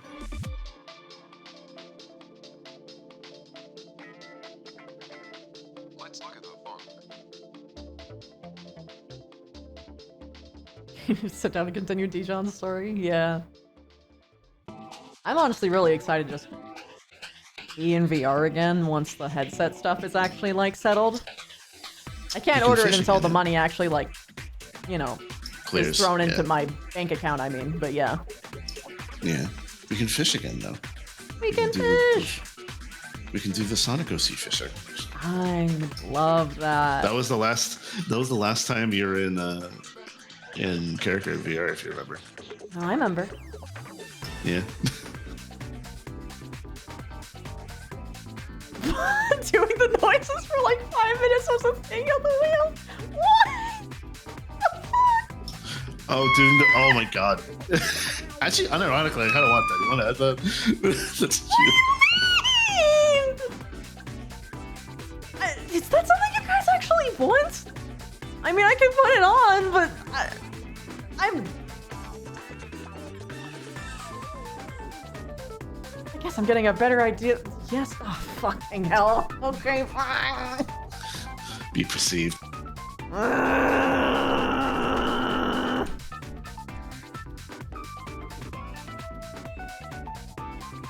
Vocal stim for 5 minutes. There. It's. Which gets to learning in your community more and more today.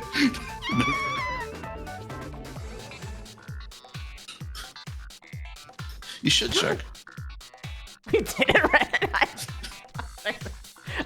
Well, yes, no, congratulations. You did actually make me blush in real life. Good job, chat. Good job. Oh. Yo, is that an Oogie emote? It is an Oogie emote! Let's go! I love Oogie. Oh, it's a stim emote. They're doing the hand so flappies. Good. I love that. Oogie. Oogie baby. I miss her. Them. I miss them. Also, Chrissy, you want to know something sad? What? I had to reset my avatar information because it was bugging out. Oh no, you don't have the height. No, I didn't have. I had to reset all my heights, and I lost all my progress with the fishing asset on Omen. No. Rough. Yeah, because it was bugging out. It wouldn't load people's models, and as soon as I did that, it fixed it. Weird. Yeah. Oh god, what? Mani, I would personally think this way regardless of whether Uni had this as a stim, because these are even similar to how sounds she makes when she's squealing. Oh fuck! Yeah. I genuinely, I understand, because I do actually do like your sounds.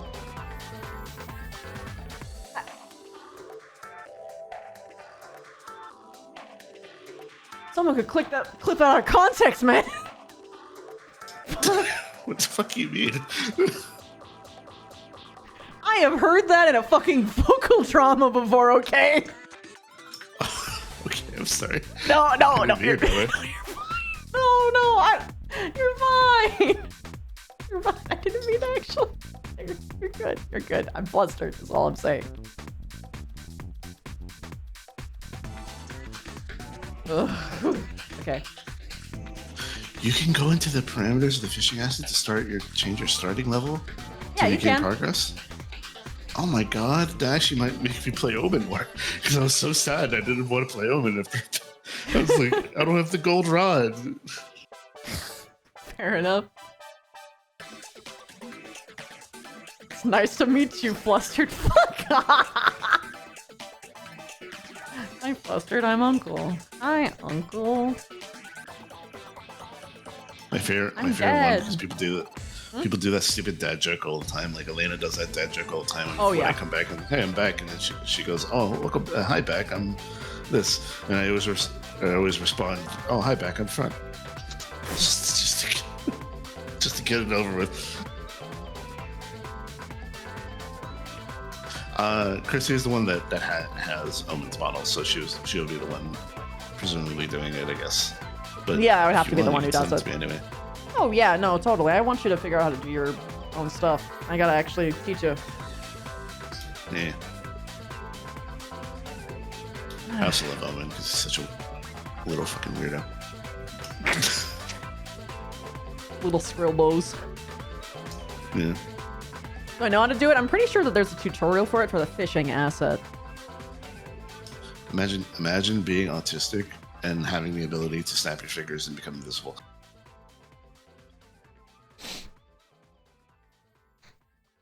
That was the wrong thing. You got this, I believe.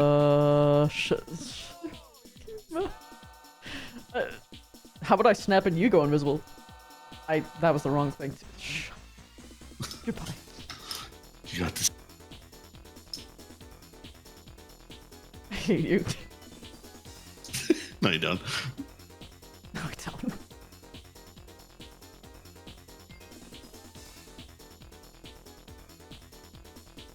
Flight or teleportation? Teleportation. Teleportation, hands down. Because you can just teleport into the sky and, you know. Yeah. It depends how fast you can. Again, there's so many underlying questions to that. Like, where can you teleport? How do you teleport? How quickly can you teleport? How does it feel to teleport?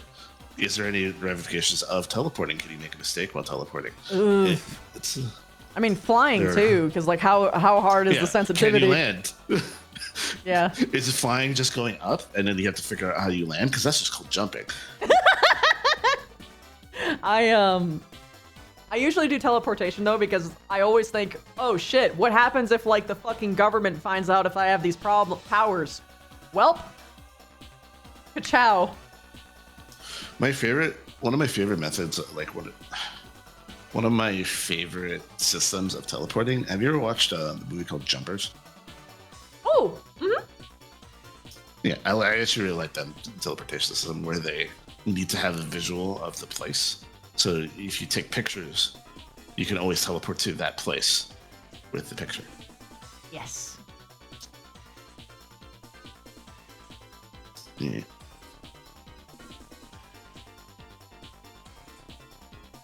Yes, we are, Lich.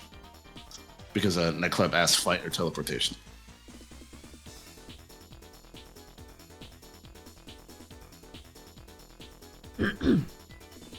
Reminds me of a comedy sketch where you're watching years ago. Two dudes walk on stage. One of them is leaning his head against the ass of the other and holding his waist. And the showman separates them and asks them who they are. The first one says, I'm Centaur, and the other one says, I am ass, and then introduces them, and they go, hello, Centaur, I am ass. Hello, ass, I am Centaur. Okay. What the fuck is that? I don't know.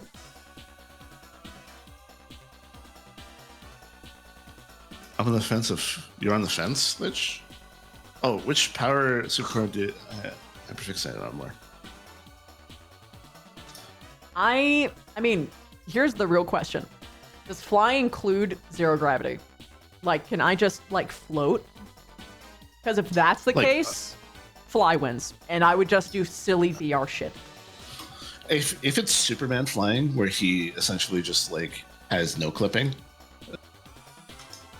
like a video game no clipping, where he could just stand in midair if you wanted to, then 100% I actually would probably prefer flying. It also depends how fast you can fly, because if you fly as fast as you run, I wouldn't want that. Yeah. I mean, I would just do so much silly VR pranks, dude. Dude, having a chair anywhere because you're able to fly and just like sit on air is fucking amazing. I would just do that all the time. Yes. I do that in VR all the time. Yep. But if I didn't have that ability and it was more like wings, then I would rather teleport. Wings is so much work. It's so like effort. Yeah, and it's also like an additional limb, which means it could be taken away from me easier. Oh, whereas if I just lost, well, I mean, I would think it's just cool, but yeah. Cloning? Cloning is your hyperfixation. That's an unusual power hyperfixation. Remember a Homestuck-based RP you were doing? Delphi, in the same title, she gained the ability to teleport between timelines, but only if she had a visual of where she was going. Figured out that as a robot, she was always recording things with her eyes. And video editing software, she could always exploit this by just compositing a facsimile of the place she wanted to go, if she'd even never been there.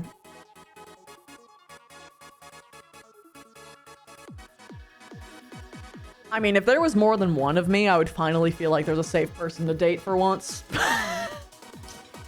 God. It's a weird thing to think about. Because, like, if you had the ability to clone, I don't know. I feel weird about it. Because you're still you. Yeah. Like, it's not like the other person's not you. But that's the best part. Like, is that they're me. Yeah. I know. I'm just, yeah. Plus, I could finally have, like, I could roleplay twin characters. And we would sound the same, and we would move the same, and have the same body language, and people would be so fucked up. Plus, imagine the stream content. Guess which is which? Just imagine a full kitchen of all of me's just doing one specific task. We love positive self-care in this house. So what we're calling it now? I mean, it would be self-love. I love myself.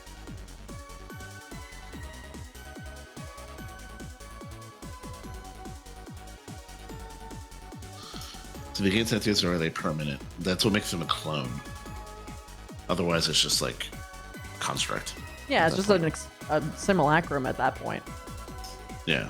So the question to your answer. The answer to your question is yes, both. They are both permanent and sentient. Mm-hmm. Or else I just feel bad. There's a Christy, how far did you get in MHA? In what? MHA, my Hero Academia. I don't.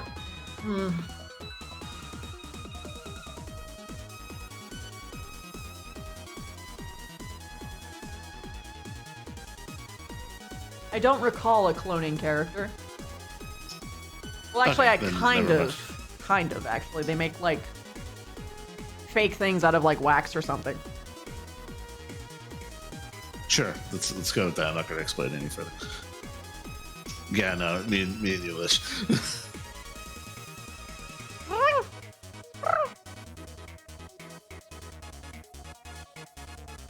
You're caught up? Well, you two can indulge in each other's DMs then. I am actually not caught up. I'm on season 6. If you're talking about the anime.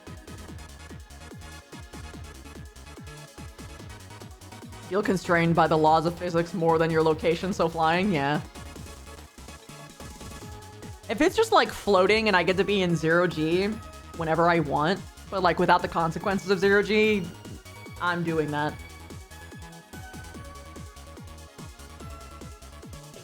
It also really depends on like, because if someone said like, would you want to be like have super speed? I'd probably say no. But if they said, oh, do you want to be a speedster in context of being a DC speedster and having all the powers associated with that, I would say yes. They're fundamentally different things, even though they're the same, quote unquote, the same power set, because they have their own quirks and rules and things.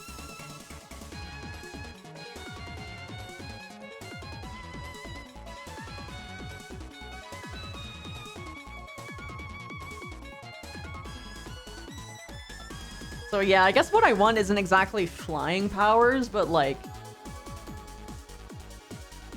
the ability to basically click and drag myself, more or less. I feel like you would probably like gravitational.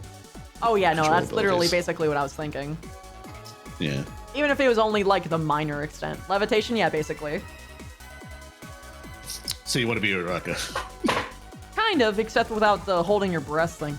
That sounds inconvenient. Yeah, but it combines with your scuba diving lessons. Diving. Yeah, but it also combines with my Lyme disease and my COVID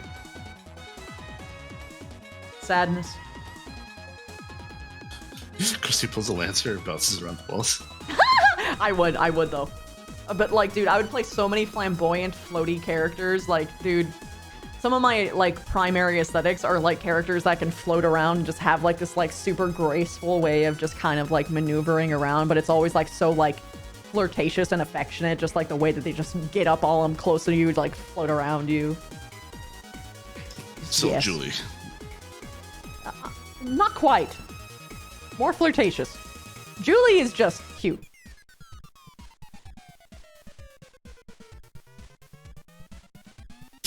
I'm just imagining a 2D clicker appearing out of nowhere and dragging you along.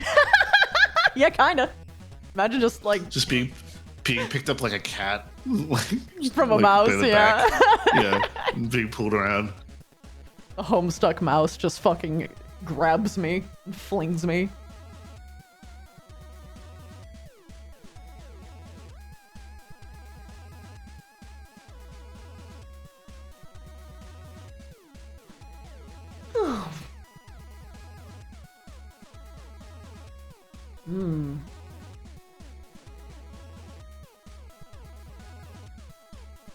Imagine a power that's just keyboard commands. Combine the powers. I'm gonna be honest, if there's a keyboard command power, I don't think it would be busted in my hands. Because I have a 145 word per minute typing speed. At my peak, when I hit my peak, it was 164. But 145 is my average. If you could have one item from Minecraft, I would want a command block. Yep.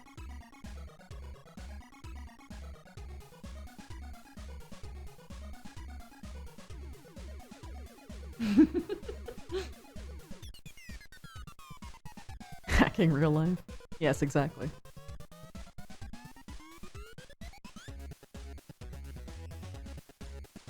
Hold on, let me do something else. Control S. Control Shift Tab. What happens if you Control Shift Tab reality? Control C plus V to duplicate. Oh my god, I just duplicate myself and then we just all continuously duplicate ourselves. You know what Control Shift Tab would do in real life? Control Shift Tab? Control Shift Tab. If you did Control Shift Tab in real life, you would open another window, but the other window has other realities with you in it. Control Alt Delete. End program. Delete reality. Can you imagine opening the task manager and seeing people around you ask tasks that are being opened, so you can just end the task and you don't know what that means.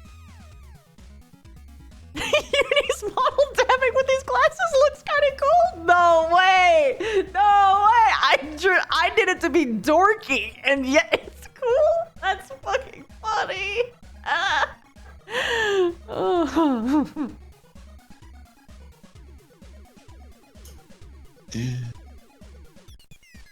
actually would love to see you play a typing game where you have to type the letters to kill things. That might be fun. That might be fun. I do know there's a newish one that came out. Ooh. Is there?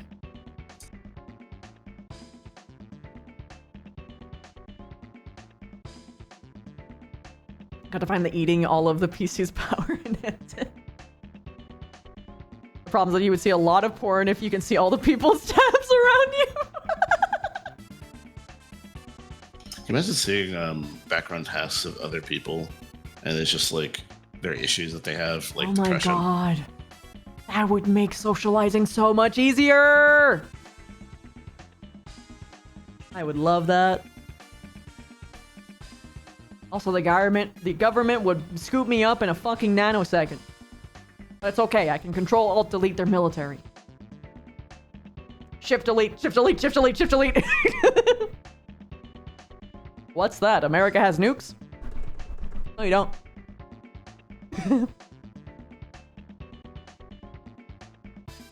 These are my nukes now. As you see, I did a Control-C before I did the delete, so I can make them appear whenever I want. I hold all the nukes. There's a game called Typing of the Please Dead. make it so none has nukes. I fucking wish! Ugh. Nuclear power is fine, though. Nuclear power is actually, like, really clean. When done correctly, yes. When done With proper correctly. utilization. When done correctly, with proper procedures, it's actually the cleanest energy source for now. For now. Also, the game I was thinking of is called Typing of the Dead. Ooh! Yeah. Never actually played that game. You never played House of the Dead, but the typing version? Mm-mm. Oh my god. That shit was fun. It's basically a rail shooter, but instead of shooting bullets, random words appear under the zombies and you have to type them out. And when you do, they get shot. That's fun. Yeah.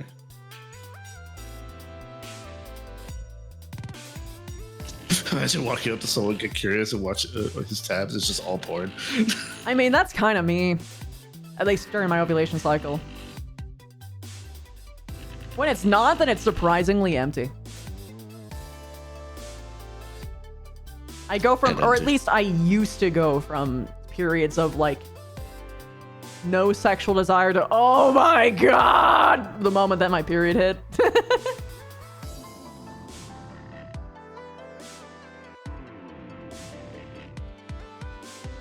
Or people want to make a new nuclear power plant to lower the price of electricity. Most of us are afraid the chuckle fucks are too incompetent or corrupt to not have a nuclear reactor meltdown. That's... yeah, you gotta trust them not to do that. Trust is in short supply these days when it comes to any government body. Yeah. Especially in America. So what's the typing game? Typing of the Dead. It's not new, but it is basically House of the Dead, but typing. What's the newest one? I can't find it. This was like, yeah, but Okay. that's at least the one that I found. Typing of the The Dead. new... Oh, it's only $20. Yeah. That might be fun. Yeah. What's your age game? Sexual Tyrannosaur? Oh, I'm gonna like this game. Get to work. Get to work? Oh, this. Yeah, I know what this is. This is funny. I don't know if you've seen it before, Chrissy, but it's the game where the guy's on all fours with roller skates and like skating through. Oh, park. that game. Okay. Yeah. I mean, people can vote for it. We can add it to the vote. Yes. Vote. I gotta make those channels. Yeah. Yeah, I can do like a nice little straw poll and ask what people want me to do next. I'm so sad because I've been correcting. I'm actually timeless every time he brings up straw polls, just because straw poll died like a couple years ago. Oh They yeah. lost the license for it, but apparently someone else made it and got the name straw poll and made like actual like work the same. So technically, quote unquote, it's back, even if it's not the same one. So I can't actually him anymore. That's funny. You enjoyed Snap Cube playing a difficult game about climbing? Never actually seen that Yeah. one. You probably have, because there's probably a lot of clips of people doing it. But there's also Chained Together. Do you know that one? I mean, the implication is that it's 2 people chained together. It's up to 4 people chained together. Oh, that and you're sounds doing awful. basically, you're basically doing a jumping puzzle, and you're all chained together, and it's physics based. There are mechanics that, like, for instance, if the majority of people are on the platform, they can pull someone who fell down up to be in the chain. But if the weight is too much, the other people get pulled. I see. Yeah.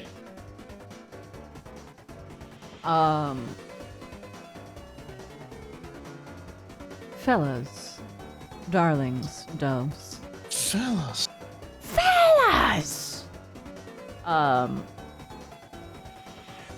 This is a thing that happens with Lyme disease. But my brain is kind of melting right now. Those of you who were watching my Deltarune playthrough actually saw this happen. When I was playing the Roaring Night, it kind of just...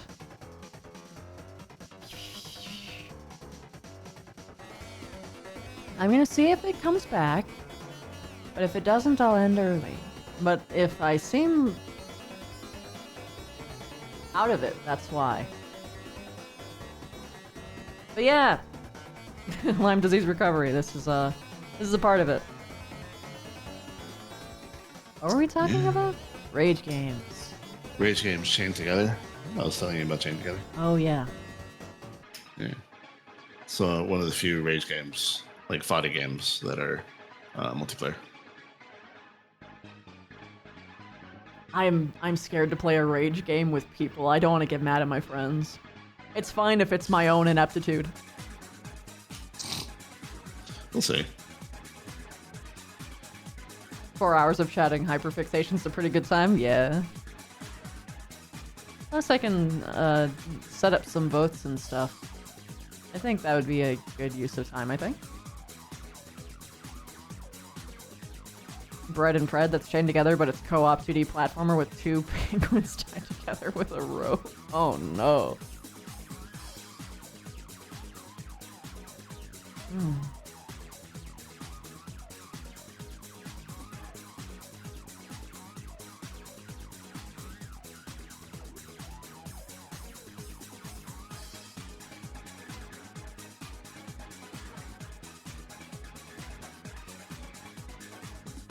Oh, okay. Okay, yeah. Yeah, no, I don't think it's going away. Alright. Everybody, thank you so much to everyone who subscribed. I love you guys so much. If I feel a little bit better, I might do a second stream in one day. But I'm falling to pieces here. This is normal. I'm okay. My brain will probably come back in like an hour or so, but... See you guys later. I'm gonna send you to Simple Flips? Yeah. And if I feel better, I'll keep the train going, and then we'll just have 2 streams in one day, a little treat for you guys. But if not, I'll see you tomorrow. Bye! Treat Simple Flips well. Bye bye bye bye!